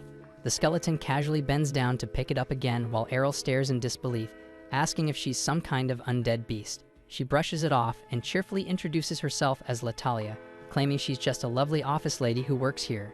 When Errol asks about the exam location, Latalia explains that the Dark Magic Academy has no restrictions, so anyone can walk in and take the test, since they barely get applicants. And just like that, Errol successfully qualifies for all 6 schools, and once his full registration is complete, he steps outside, only to be immediately surrounded by the red-haired boy and the blue and green-haired girls, all of them bickering about which Magic Academy Errol is supposed to join since he passed their exams. But Errol stuns them all by revealing that he cleared every single test, and he's planning to attend all of them. The kids are left in shock, their whole view of things rattled by how insane Errol's goals sound. Not one of them actually thinks he's for real until he lays out every student ID he got from all 6 academies. That finally leaves them speechless, but they're still baffled about how any academy would let him be registered at multiple places at once. Errol assumes it's because each school keeps its enrollment info locked up, so none of them notice that he's already signed up somewhere else. Still, even with that loophole, Errol is stuck with a major headache because all of his class times clash with each other. Luckily, showing up only makes up 20% of the final mark, so as long as he destroys the exams, he should be in the clear. Colette points out that it won't be that easy, since the textbooks don't cover all the up-to-date material taught in class. Errol agrees, and asks if the kids would be willing to share their notes with him. Since everyone's on board, that narrows it down to just 3 classes Errol needs to attend himself. On top of that, the Black Institute doesn't follow a fixed schedule, which means Errol only has to manage the white and yellow schools of magic. As soon as they hear that, the 2 girls slip away for a private conversation, while Kato turns to Errol and asks him to take the first class at the red school together. The girls already think trying to keep up with 2 prestigious schools at once is borderline insane, but Errol is just way too calm about all of it. After everyone finishes talking, Kato calls out to the group and says it's time for their first class. When they reach the Red Institute's lecture hall, Errol and Kato make their way toward the back to grab seats. But before they can sit down, that mage kid from the entrance exam calls them out. His name is Royce, and the moment he sees Errol, he points him out, saying there's no way what Errol pulled off during the test was legit. According to Royce, no inferior spellcaster should be able to outperform a high-level mage like himself. Errol stares at him, clearly confused and casually says that he's not a spellcaster. That throws Royce for a loop, and he immediately assumes Errol must be an advanced class mage instead, since that would explain the high-level magic. But Errol says that he's not a mage either. Royce is left standing there, trying to process it all, before jumping to the next wild assumption. Errol must be some kind of ultra-high-rank archmage, but Errol denies that too. Now Royce is convinced Errol's just screwing with him, so when the teacher finally walks in to start class, Royce immediately speaks up and asks the instructor to confirm what class Errol actually belongs to. The teacher checks the class roster, and after finding Errol's name, he informs Royce that Errol is listed as classless, and Errol confirms it without hesitation. Royce is left stunned, completely speechless at the idea that the guy who outperformed him during the exam doesn't even have a class. But Kato just shrugs and tells him he'll eventually get used to Errol doing things that make no sense. Class is about to start, so the teacher tells everyone to find their seats and crack open their textbooks, because today's lesson is all about the finer points of Magiscript. Kato struggles to keep up with the complex runes the teacher is scribbling on the board, but Errol is cruising through it since he already learned all this stuff from his dad, so it's a breeze. Still, he's confused why there's even a lecture on this in the first place, because he thought anyone with a magic class got all this info automatically uploaded into their brain the moment they awakened. Almost like he read Errol's mind, the teacher addresses the class and explains that while it's true most students can cast spells effortlessly thanks to their class skills, understanding the raw Magiscript behind the spell is still essential. Mastering it allows you to fine-tune a spell's output and even modify its effects entirely, if you're skilled enough, and that instantly clicks for Errol. It's just like what he did during the entrance exam, and he didn't know it was considered advanced though, since his dad used to do it casually like it was nothing. After wrapping up the first lecture, Errol spends the rest of the day hopping between the other institutes to check out their classes. But honestly, most of them don't really teach him anything new. The only thing that catches his interest is the lesson at the Green Institute, and it's about flight magic. Errol perks up immediately, since that's one thing he's never actually tried before. Colette is completely baffled because she can't believe a guy who casually bends advanced level spells doesn't even know how to fly, but Errol tells her it's a long story. Turns out he asked his dad to teach him several times, but Leon flat out refused.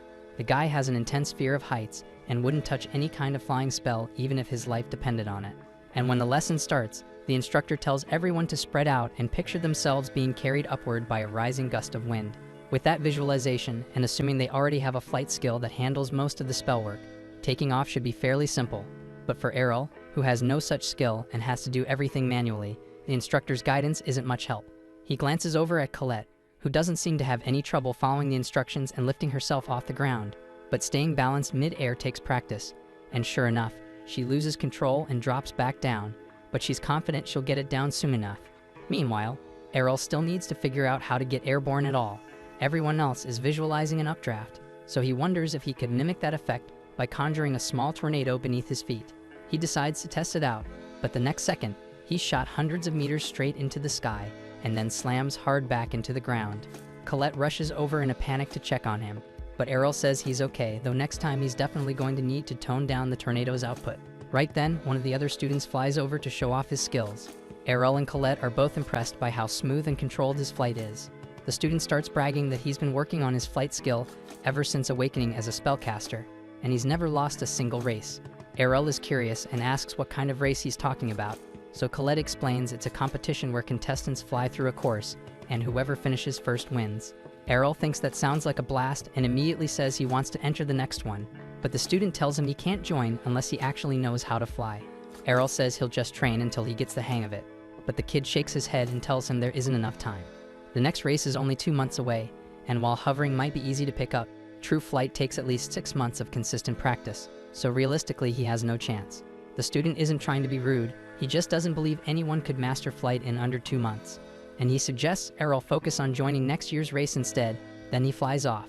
Colette turns to Errol and asks if he's really going to wait until next year's race after all, but Errol insists 2 months is all he needs to take to the skies. After several weeks, Kufa, Colette, and Kato are all back at school after dark, and Kato can't help but wonder why they dragged him out here. Colette tells him she left something behind and had to come pick it up, but she was terrified to go by herself. Kato gets that, but he still doesn't see why he needed to come too, especially when Kufa is already with her. Colette says that actually it was Kufa who suggested inviting him along. Kufa awkwardly admits that with all the strange talk going around lately, she figured having Kato with them might be safer. Kato raises an eyebrow and asks what rumor she's talking about, so Kufa explains that for the past few weeks, people have been spotting a ghost wandering around the school grounds at night. The second Kato hears that, he starts to panic because he's absolutely terrified of ghosts. Kyufa bursts out laughing at how freaked out he gets and starts teasing him for it. But Kato shoots back that Kyufa's been clinging to Colette this whole time, so she's clearly just as scared. The two of them get into a heated back and forth, while Colette tries to calm them down, but then they suddenly freeze, eyes wide, and point at the window behind her in pure horror. Before Colette can even turn around, a figure slides open the window and clamps a hand over her mouth. Kato immediately pulls out his wand and threatens to incinerate the intruder on the spot if they don't let Colette go. That's when a familiar voice tells him to chill out before someone notices them, and once the figure pulls down their hood, everyone realizes it's Errol. They demand to know what he's doing here so late at night, and Errol casually explains that he's been sneaking into the school every night for weeks to practice flight magic for the upcoming race. They're all blown away by how committed he is, but Kato asks if he's really okay pushing himself like that since training every night has to be draining. Errol thanks them for worrying, but he explains to Kato and the rest that he always makes sure he sleeps enough, and he even mentions that he'd been taking a nap outside right before they arrived. The kids almost can't process what they're hearing, so they ask if he seriously means he was casting flight magic while asleep, and Errol calmly tells them that's exactly what he was doing. Training like that lets him stabilize the spell until it becomes completely instinctive, and it also boosts his mana pool, so it ends up being incredibly efficient for his growth. Kato is stunned by how seriously Errol approaches his training, and even though he knows he probably won't ever reach Errol's level, he decides he's going to start working himself hard too, and the others make up their minds to do the same. The following morning, Errol is back in class with Kato, and while the teacher is writing a spell on the board, he notices there's an error in it, so he speaks up and points it out. The teacher quickly realizes that Errol is correct, so he starts fixing the spell, and Kato thinks it's crazy impressive that Errol managed to catch the mistake so fast. Errol explains that he has every spell in the textbook memorized since they don't just pop into his head like they do for the others, but Kato can barely memorize even a single spell, so he asks how Errol pulled that off. Errol replies that he just trimmed down and simplified a bunch of the spells so they'd be easier to remember and activate, and the teacher finds that approach really interesting and invites Errol to write one of his versions on the board. Errol does it without the slightest bit of hesitation, and after carefully looking over what Errol wrote, the teacher confirms that the simplified spell will function just fine. However, he also notices that Errol removed every safety measure built into the spell, so if anything goes wrong, there's a real chance it could explode. Errol knows about that risk, but he figures he can endure an explosion or two, so he didn't see any reason to waste time putting safeguards back in. As reckless as that sounds, the teacher can see that Errol has a rock-solid understanding of Magiscript mechanics, so he asks him if he'd be interested in taking a promotion exam to advance to the 2nd grade. Errol likes the sound of that, so he agrees to take the exam, but then Royce raises his hand and says he wants to join in as well, and since the teacher has no reason to refuse, they all head to the testing grounds together. The rules of the exam are straightforward, and along this track, a monster is going to be released, and Errol and Royce will have to bring it down before it gets too close to them if they want to pass. It sounds simple enough, so Royce volunteers to go first and jumps down into the track. A Minotaur is then let loose onto the course, and it immediately starts charging straight at Royce, so he fires off an eruption spell at the Minotaur, but he completely whiffs the shot. Errol can't help being impressed because he can clearly feel that the power of Royce's spell has jumped way up since the entrance exam, and the teacher agrees, saying it's the payoff for all the effort Royce has been putting in, but he also reminds him that no matter how strong your magic is, it doesn't mean anything if you can't actually hit your target. Royce frantically fires off more eruption spells as the Minotaur closes in on him, but his aim is complete trash, so the beast keeps getting closer until it's right about to strike him, only to suddenly vanish at the very last second. The teacher explains that Royce was never in any real danger, since they have a safety system in place to stop the monsters from actually harming the students, but he still hopes the exam drilled a valuable lesson into him about where he currently stands as a mage. As much as Royce hates to admit it, he can't deny that he's still too weak to clear the test, but the teacher tells him not to feel too bad about it because most students don't pass this exam until they've had 2 full years of training. Then it's Errol's turn, so he steps down onto the track, and the teacher releases the next monster, but for some reason this one looks a lot larger and more intimidating than the Minotaur Royce had to fight. Right then, another instructor rushes over to warn Becca's that there's been a mix-up, and a superior Minotaur was accidentally thrown in with the regular ones they normally use for the exam. Bacchus immediately realizes how bad that could be, since a superior Minotaur might actually be strong enough to punch through their safety system. So he shouts for Errol to get out of there, but Errol just says he'll be fine because he's confident he can take it down. Errol then conjures 2 blazing fire javelins and hurls them straight at the beast, but it's far too quick to fall for a direct assault and easily flips over them. However, Erel had already planned for that reaction, so he makes the javelins curve around in midair and slam into the Minotaur from behind, buying him just enough time to completely roast it with his customized eruption spell.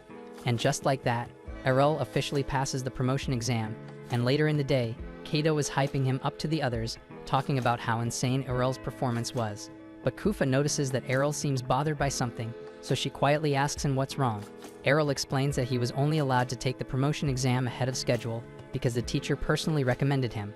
But that promotion only counts inside the Red Institute, so now he has to figure out how to convince the instructors at all the other schools to sign off on the same thing. The next day, Erel doesn't waste a second, and he goes straight after the blue class instructor and pushes her to let him take the promotion test so he can jump up a grade. But she isn't buying it and questions whether he's even ready and reminds him that those exams are only held once a year. And when the time comes, he's welcome to apply like everyone else. Erel, of course, doesn't let up that easily and presses her on the Academy's recommendation system, saying if she gives the word, he can take the test right now, no waiting required. She acknowledges it's a valid rule, but says it's strictly reserved for students who are truly 1 in a million, exceptional beyond question. So Erel tells her to just watch his magic once and decide for herself if he fits that description. The instructor exhales sharply and turns to him, saying that if he starts showing up to class like a normal student, she'll consider taking a look and judging if he's ready for a promotion. Erel pulls a face and mutters that wasting time in those pointless lectures is probably the dumbest thing he could do right now. That seriously sets her off, and she snaps, shouting at him, asking if he really thinks her class is that worthless. He shrugs, saying her lectures might help beginners still learning the basics, but to him they're just a boring cycle of stuff he's already mastered. Her face goes beet red with fury, yelling that she'll be the one to judge whether his magic is basic or not. Erel smirks inside, knowing he got the reaction he needed. Finally, he's one step closer to unlocking the advanced magic he's been aiming for. She drags him straight to the training arena while Kufa watches from above, wondering why the hell Erel would go out of his way to piss off Hengel, the blue class mage, especially when she's only one step shy of becoming an archmage, a title that puts her near the top of the magical world. But Erel clearly doesn't care, standing his ground in the arena like it's just another day. Hengel then lays out the rules, no physical attacks allowed, and if he wins the mock battle, she'll approve his exam, and Erel nods without hesitation, saying he feels pretty confident about his odds. That alone lights a fire under her, stunned by how cocky he is when she's basically a borderline archmage, so she decides to shut him down right then and there. The moment the duel kicks off, she launches a monstrous ice storm spell that spins a deadly vortex around Erel. The chill is so brutal that even Kufa, sitting far above, struggles to breathe through the freezing air, and she silently prays he makes it out alive. But when the winds finally settle, her heart sinks as Erel is frozen solid and turned completely to ice. Hengel smirks, saying Erel's just like the rest, loud talk but no bite to back it up.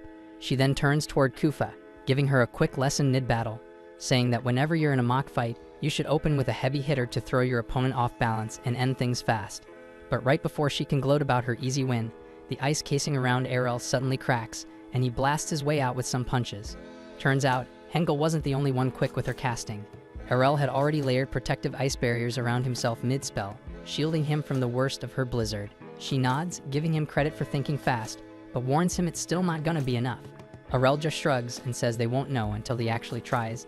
Then without hesitation, he summons a set of ice shards. Hengel looks unimpressed, calling them beginner-tier magic, but Kufa's eyes go wide as Erel suddenly doubles the count, while she herself can barely handle 2 at most. Hengel raises an eyebrow and gives a crooked smile, saying it's decent for a fresh recruit, but nowhere close to something that could threaten her. Instead of playing defense with an ice wall, she decides to meet him head-on and fires her own shards. The 2 volleys collide midair in a frosty blast, shattering in a shower of frozen shards. Erel watches the result and admits he probably underestimated her, but of course an instructor wouldn't go down that easy. Hengel suddenly remembers that Erel's the guy who topped the entrance exam, and she instantly figures out ice shards must be his signature move, but she also points out that it won't be enough against her because it's her specialty too. But Erel doesn't flinch, saying again that it's worth testing out anyway. This time he unleashes an even bigger volley, twice as many as before. Hengel laughs and mirrors the move, matching his count, boasting that she could pump out hundreds if she felt like it. Kufa is stunned by what she's watching because these 2 aren't just exchanging spells, they're going blow for blow like elite mages. But Erel's still got more up his sleeve, and out of nowhere he summons 100 ice shards at Hengel's right side, then another wave on her left, and even more right behind her, trapping her in a ring of frozen death. That throws her off, and she quickly realizes that duplicating shards is one thing, but coordinating them in multiple directions takes high-level casting.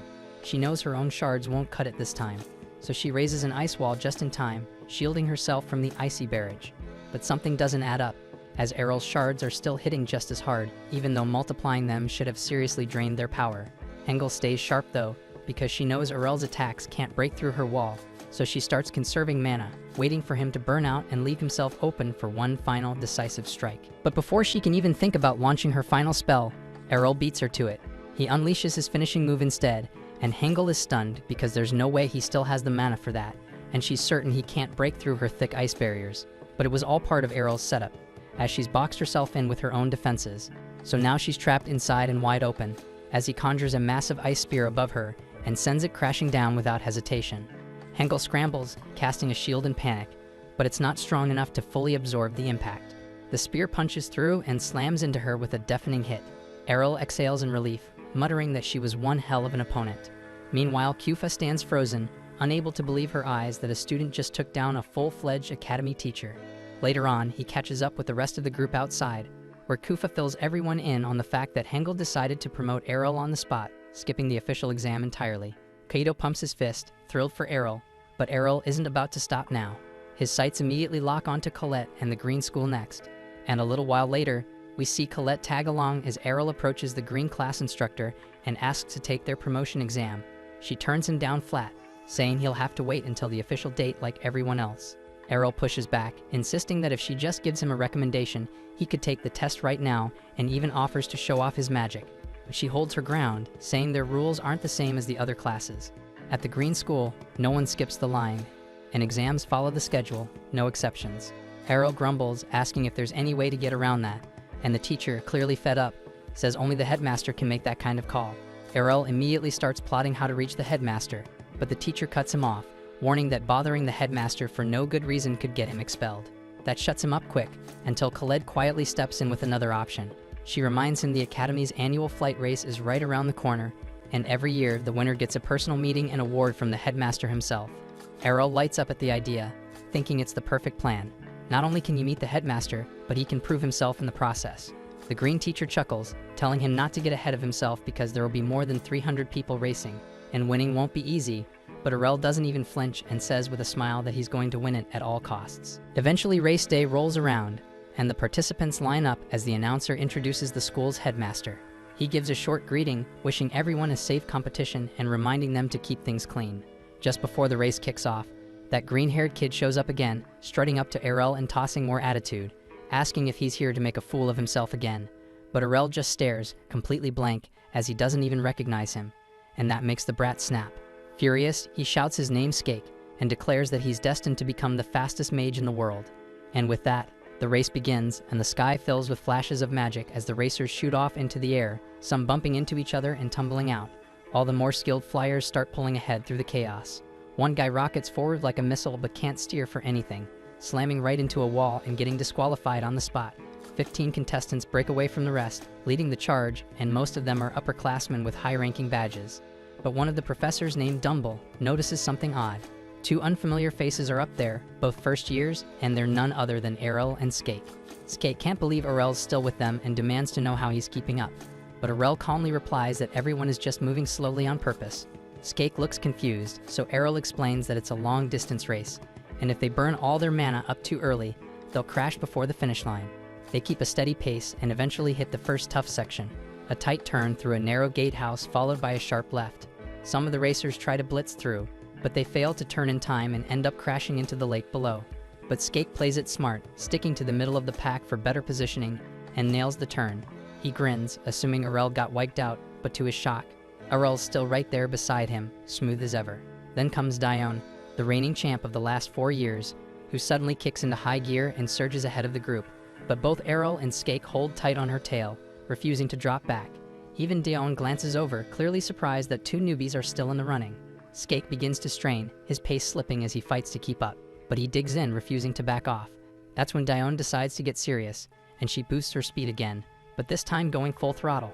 Skake tries to match her, but he starts gasping, sweating buckets as his body struggles to keep up. But his mana finally runs dry, and he slows down. Professor Dumble gives Skake some well-earned praise, saying he's got serious potential if he keeps putting in the work. But just then, to everyone's surprise, Errol is still hot on Dione's tail. She glances back, stunned that someone's still keeping up at this ridiculous pace, and decides to step it up again. Aurel quickly realizes that his 2 months of training aren't gonna cut it, not against someone like her, so he pulls out his trump card. He starts casting wind magic beneath his feet, forming small air pockets to leap off of. The technique gives him just enough lift and momentum to keep matching Dion's speed, staying right on her level.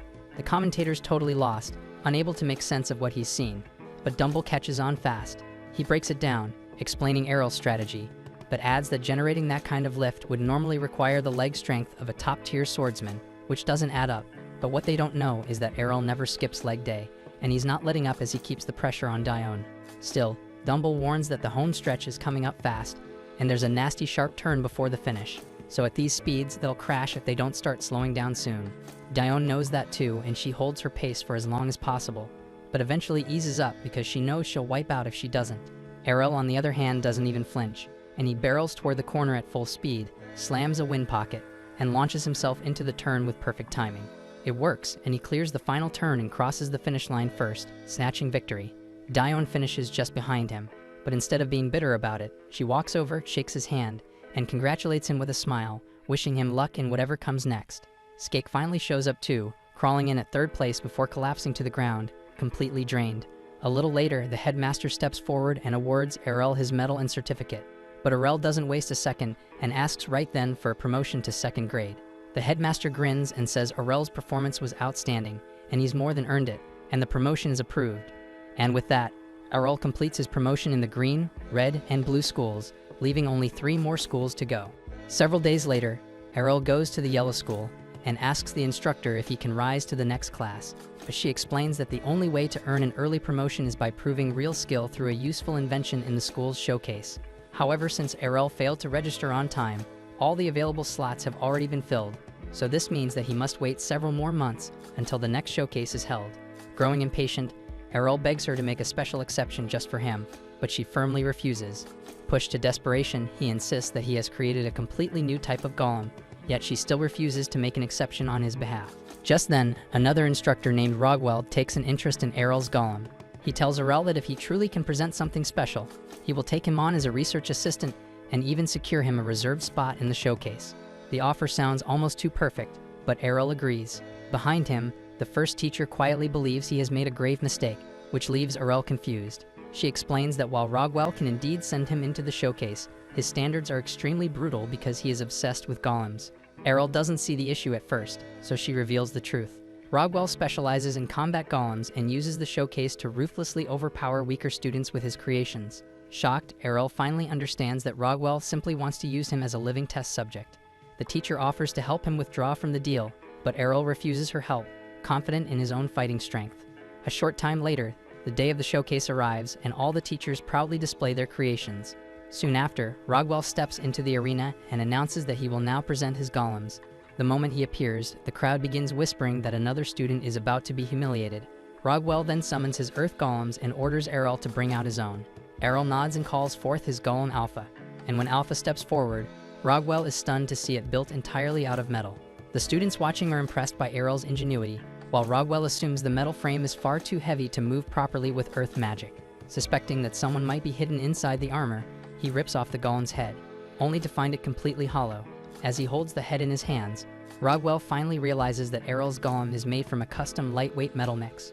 Convinced that the lightweight metal made Aurel's golem fragile, Rogwell orders his earth golems to launch their attack, and as one of them rushes forward, Alpha shifts into a combat stance. The moment the golem swings its fist, Alpha stops the blow dead in its path, and the sheer force of the counter shatters the attacker's arm. Watching his strongest weapon get effortlessly destroyed, Rogwell finally stops looking down on Aurel's creation. When the damaged golem regenerates its arm, he commands all the others to reinforce their bodies. With their strength boosted and attacks coming from multiple directions, Rogwell is certain that Alpha can't possibly block everything with only 2 arms. In response, Aurel calmly summons several swords for Alpha, and the golem smoothly takes up a proper sword stance. Rogwell assumes this is a fatal mistake and sends all of his golems charging in for the finishing blow. Instead, Alpha wipes out every single one of them with a single sweeping slash, leaving Rogwell frozen in disbelief.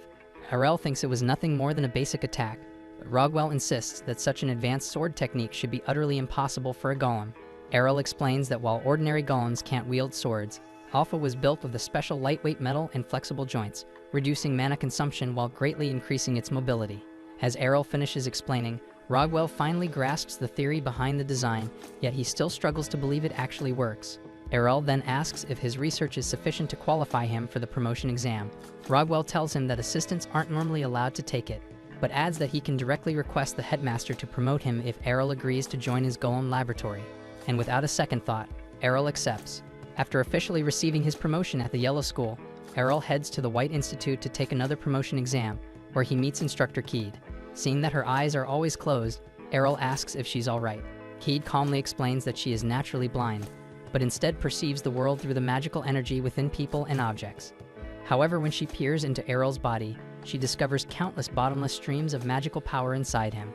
Stunned by the overwhelming amount of energy, Keed anxiously asks if he's truly okay, and Errol reassures her that he's perfectly fine. In the end, she decides to set aside the strange phenomenon inside him and leads him toward the trial slate. As they step into the shady cave, Keed begins explaining that the skeletons of fallen warriors once rested there, but after the cave was flooded with a massive concentration of mana, their bones became animated. To begin the exploration, Errol casts a light spell, prompting Keed to warn him that the undead are drawn to it, and before long, skeletons swarm toward Errol, but he instantly erases them with a holy ray and keeps moving deeper inside. Soon after, Keed hurries to catch up to him, and when Errol asks if the exam continues further into the cave, she tells him he has already passed since the only requirement was defeating a number of undead. Though she worries that he might exhaust his mana on the way back, Errol calmly assures her that he hasn't even tapped into 1% of his reserves. All of a sudden, a powerful undead attacks them from behind, so Errol blasts it away with another holy ray. While Keed remains on guard around the dangerous skeleton, the undead begins to introduce himself. But to the undead's shock, Errol keeps firing holy rays at his bony butt, never giving it the chance to even say its own damn name, and as the struggling undead attempts to recover its shit breath, Errol unleashes a far stronger Holy Cross spell, reducing it entirely to ash. Sensing the overwhelming power of the attack, Keed explains that Errol just destroyed an undead wight, a high-rank undead variant. She is also stunned that he can use Holy Cross at all, since it is a technique reserved only for advanced exorcists. Errol, however, simply remarks that it feels only slightly stronger than Holy Light, leaving her completely at a loss for words. Sometime later, Errol makes his way to the Black School, and while he is quietly reading through some books, Latalia suddenly sneaks up behind him, and he reflexively knocks her head clean off. As she scrambles to retrieve it, Errol sighs in disappointment over the fact that the Black School doesn't offer any promotion exams. Leisha explains that they used to hold them in the past, but everything changed after their entire ranking system collapsed. As she grumbles about the school's low enrollment, Errol notices just how empty the building feels. He then asks what lies behind the back door of the reading room, since the room beyond it appears completely vacant. Latalia tells him that it's actually a private testing chamber where members can experiment with black magic, because unlike the other schools where students can train outdoors, black magic has to be tested in isolation, since it's known to shave years off people's lifespans. With an empty room now at his disposal, Errol decides to use it as a demolition arena to experiment with advanced spells, and later on, he opens a random book inside the chamber, but quickly realizes it doesn't look familiar at all. As Errol opens the book, it suddenly erupts with a blinding glow that floods his vision, and when the light finally fades, the pages inside are left completely blank. Errol realizes that the book's magical energy has leaked into the air, and sensing an evil presence within that aura, he begins searching for it. Moments later, he spots a man floating in midair, who thanks him for setting him free. When Errol asks if he's a demon, the man confirms it without hesitation. The demon explains that Errol is the first person in years to touch the book that had been sealing him, and as a token of gratitude, he offers to grant Errol a reward. Errol dismisses the offer, showing no interest, which makes the demon smirk darkly. He tells Errol that he needs a living sacrifice to return to the demon realm, then suddenly lunges at him. Errol effortlessly blocks the attack and fires back with his wand, but when he tries to cast an explosion spell, it fails to activate. The demon then reveals that he has trapped Errol beneath a magical ceiling barrier that nullifies his magic. Realizing that spells are useless, Errol switches to direct combat. He swings his wand like a blunt weapon and cleaves straight through the demon's head in a single strike. Stunned, the demon quickly regenerates and reattaches it. Believing Errol to be a magic swordsman, the demon questions him, but Errol casually says he's actually classless and immediately starts beating him down. As the demon endures the relentless barrage, he insists that physical attacks won't work on him. Still, Errol keeps attacking like a man possessed, unleashing countless slashes on the overwhelmed demon. Shocked that it's still alive, Errol continues the assault without slowing down. Eventually, the demon is forced to shrink its body to conserve mana until Errol crushes it down to the size of a rat. At last, the demon admits defeat and begs for mercy, and Errol finally agrees to stop.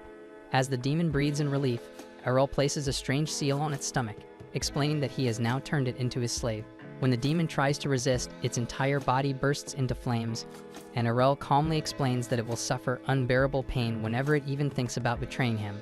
At that moment, Latalia walks in to investigate the noise and is shocked when she spots the demon, but Errol reassures her that there's nothing to worry about since he made it his familiar.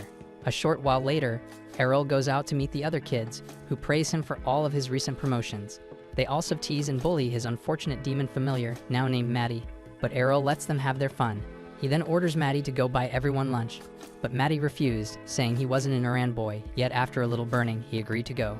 And while Maddie heads toward the cafeteria, he silently swears to someday break free from Errol's contract and make him pay for everything. After 6 months, the headmasters of all 6 schools gather for a formal meeting.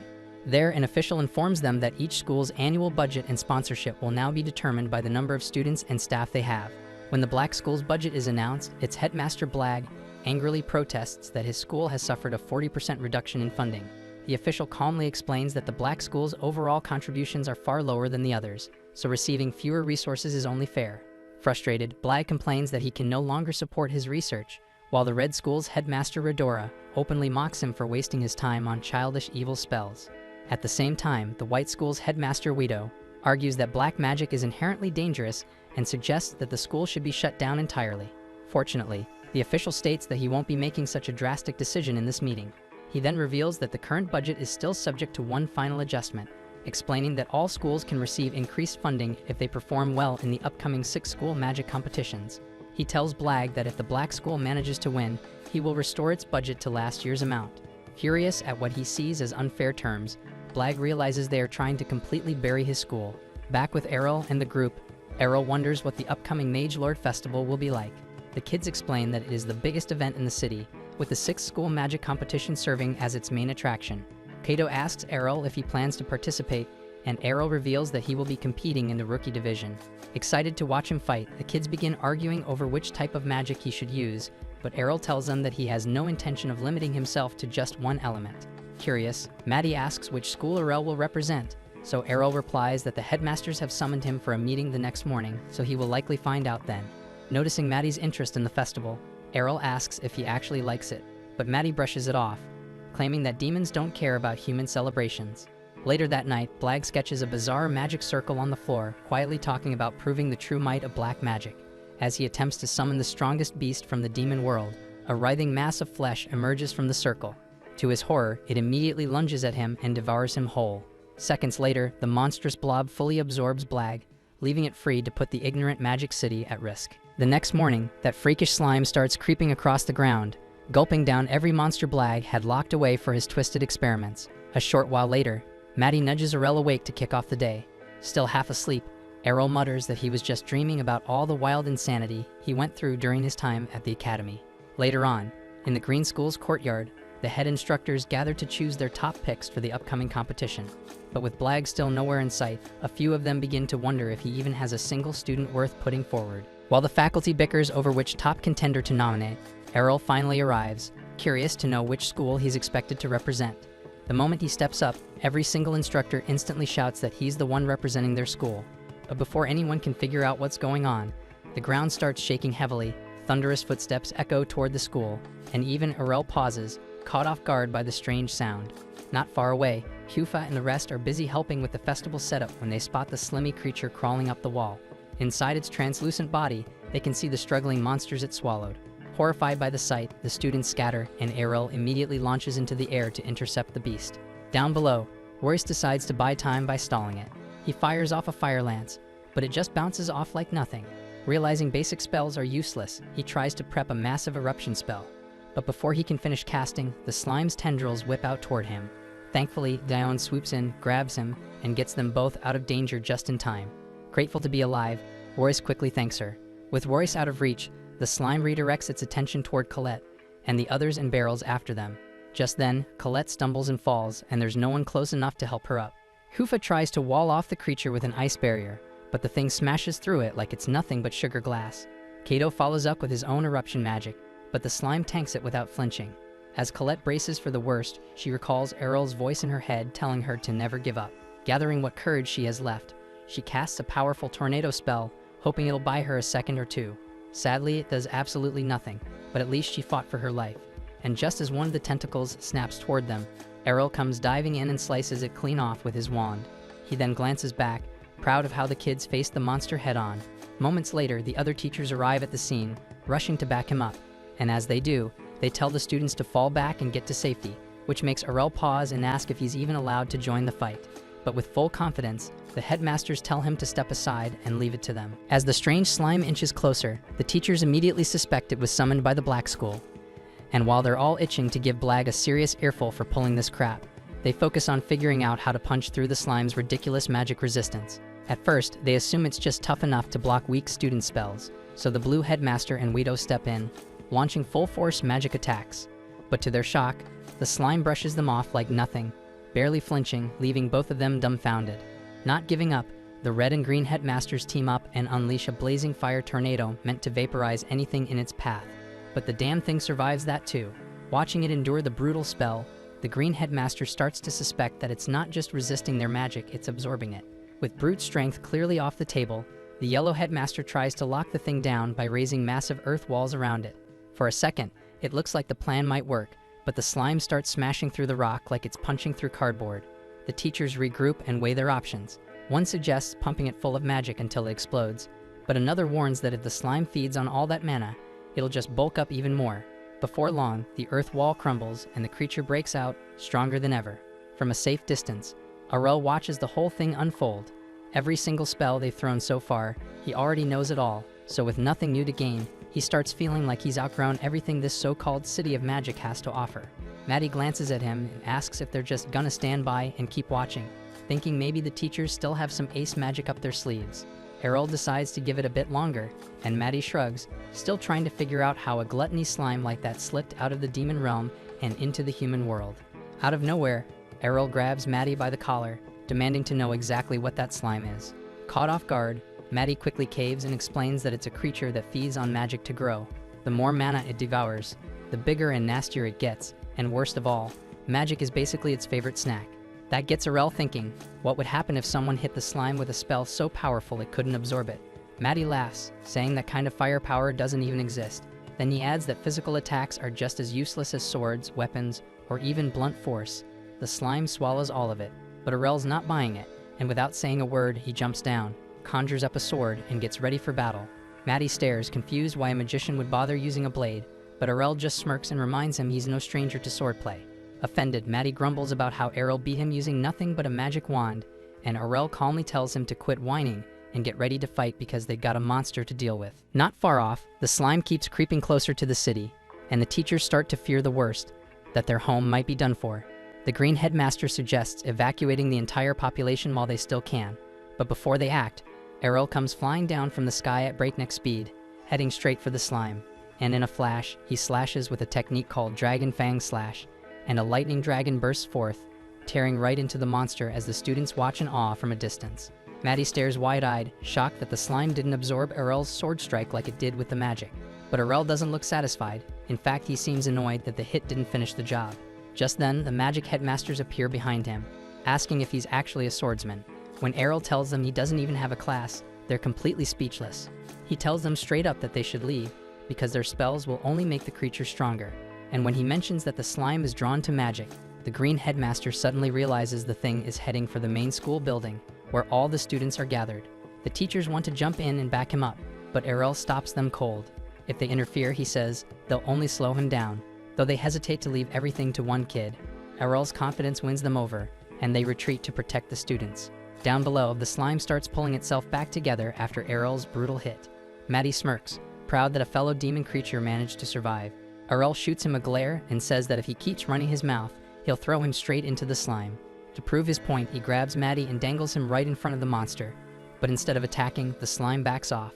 Errol jokes that maybe Maddie just tastes awful, but Maddie grins, thinking the slime is afraid to face both of them together. Not wanting to let the oversized slime roam free and keep terrorizing people, Errol pins it down with an earth wall spell. He then flies in and summons several golems around the barrier, and with the slime surrounded, Errol launches a powered-up infinite break alongside the golems. Their synchronized assault slices the slime apart, and the watching students erupt into cheers, shouting for Errol to finish the damn monster off. Seeing how he mixes brutal sword techniques with high-level magic, the teachers quietly wonder how someone without a class is pulling off this kind of insane power. But the moment doesn't last because the golems fall apart from the strain of the attack, and the slime starts piecing itself back together again, so Maddie wastes no time mocking Errol for failing yet again. This time, Errol switches tactics, and he's going to use magic. Maddie scoffs, reminding him that the slime absorbs spells, not dies from them, but Errol has something different in mind. If he pours in enough mana, he thinks he can force the slime to overload and break, and with zero hesitation, he starts drawing a massive magic circle. As Errol finishes drawing the red circle, Maddie rolls his eyes, thinking it's just basic fire magic, and gets ready to watch him get defeated. But Errol calmly says it's not that simple, then instantly summons 5 more magic circles, each a different color. Maddie's jaw drops, and he can't believe what he's seeing because Errol is actually using 6 separate elemental magics at the same time. But the real shock comes when Errol fuses all 6 into a single massive hybrid circle. That's when a memory hits, and Errol recalls his father's voice, warning him never to mess with this kind of unstable spell unless it was a do-or-die moment. Back then, Errol had asked Leon why this magic was so dangerous, and Leon explained that these magic circles were powered by a massive surge of mana and were designed to launch a relentless chain of combined attacks. But if the caster lost control, it would trigger a massive explosion strong enough to wipe out everything nearby. Even knowing the risk, Errol realizes he doesn't have a choice, not with that monster still standing. As he tries to finalize the fusion, he starts to feel the strain of juggling 6 volatile magic forces at once. Meanwhile, the slime inches closer, tentacles raised, and Maddie watches with a smug grin, fully expecting Errol to crash under the pressure. But just as things seem ready to fall apart, a blinding light flows into the circle. Errol glances back and sees all the students and teachers pouring their mana into him, lending their strength to keep the spell stable. And with their help, Errol finally pulls it off, and he fires the completed elimination spell and obliterates the black slime in a single earth-shaking blast. Maddie stares at the aftermath, absolutely stunned that the spell actually worked, and his entire worldview starts falling apart. Errol casually grabs him and reminds him of that arrogant trash he was talking earlier. Instantly, Maddie switches gears, laughing nervously and pretending he was just joking the whole time.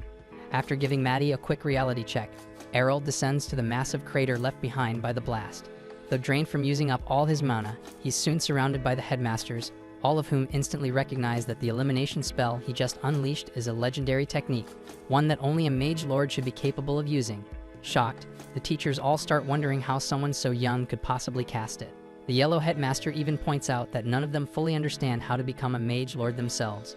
But Errol calmly explains that he's classless, and that he learned the technique directly from his father, who just happens to be a mage lord. That news stuns the group, and they start asking if he's related to the famous Leon. Errol nods, slightly surprised they even knew who his father was. The Red School headmaster steps forward and says that Leon was actually his old classmate, though he never beat him, always second best. Everyone assumed Leon would one day lead the school, but then he vanished without saying a word. The blue headmaster also remembers having a prodigy junior like Leon, who disappeared the same way. Errol explains that his dad actually studied at all the magic schools, but left them one by one after mastering everything they had to offer. The green headmaster then turns to Errol and asks if he actually knows the path to becoming a mage lord. Errol replies bluntly that they just need to push all 6 elements to their absolute limits. Hearing this, the teachers freeze because the city's magic system splits those 6 elements across separate schools, which means none of their students could ever hope to become a mage lord, even if they master one branch completely. As the truth sinks in, and they realize they still need the Forbidden Black School to reach true magical mastery, Errol vanishes before their eyes. A short distance away, he notices a tiny baby slime wiggling under the debris, somehow still alive after everything. While Maddie suggests wiping it out to avoid future trouble, Errol decides to keep it as a familiar instead. The following morning in his room, Errol manages to tame the little black slime and names it Wob Wob.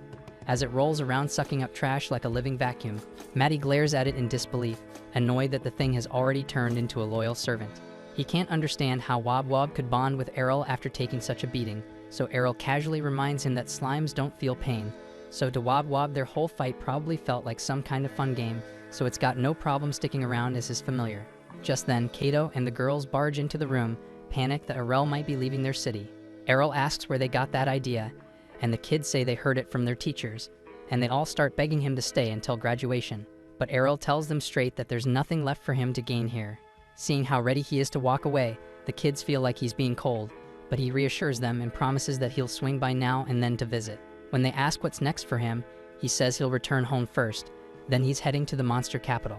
That stuns Kato, who asks why he'd ever go to the gathering point of all the world's monsters, so Errol explains that since his new familiar is a monster, it makes sense to visit the monster city. That's when the kids realize the little black blob he's holding is the very slime he fought. They recoil in fear, but Errol insists Wob Wob is not harmless. Colette points out that it looks like the same gluttony slime that nearly wrecked their city, but Errol just shrugs, joking that the color is just a coincidence. So after a moment, the kids relax and even start petting it. Elsewhere, chaos erupts in the school's central office as a government official yells at the headmasters for letting a prodigy like Errol walk away, but the teachers calmly respond, trying to stop him would ended with them getting flattened and him leaving anyway. At that moment, Blag suddenly reappears like a ghost, dropping a bombshell that there's still a way to produce another mage lord using the knowledge Errol left behind. The staff all freeze in shock as they watch him materialize out of nowhere. So Blag explains that while his body was destroyed by the slime, his soul still survived. And since he now understands that black magic is crucial to producing a mage lord, he offers to work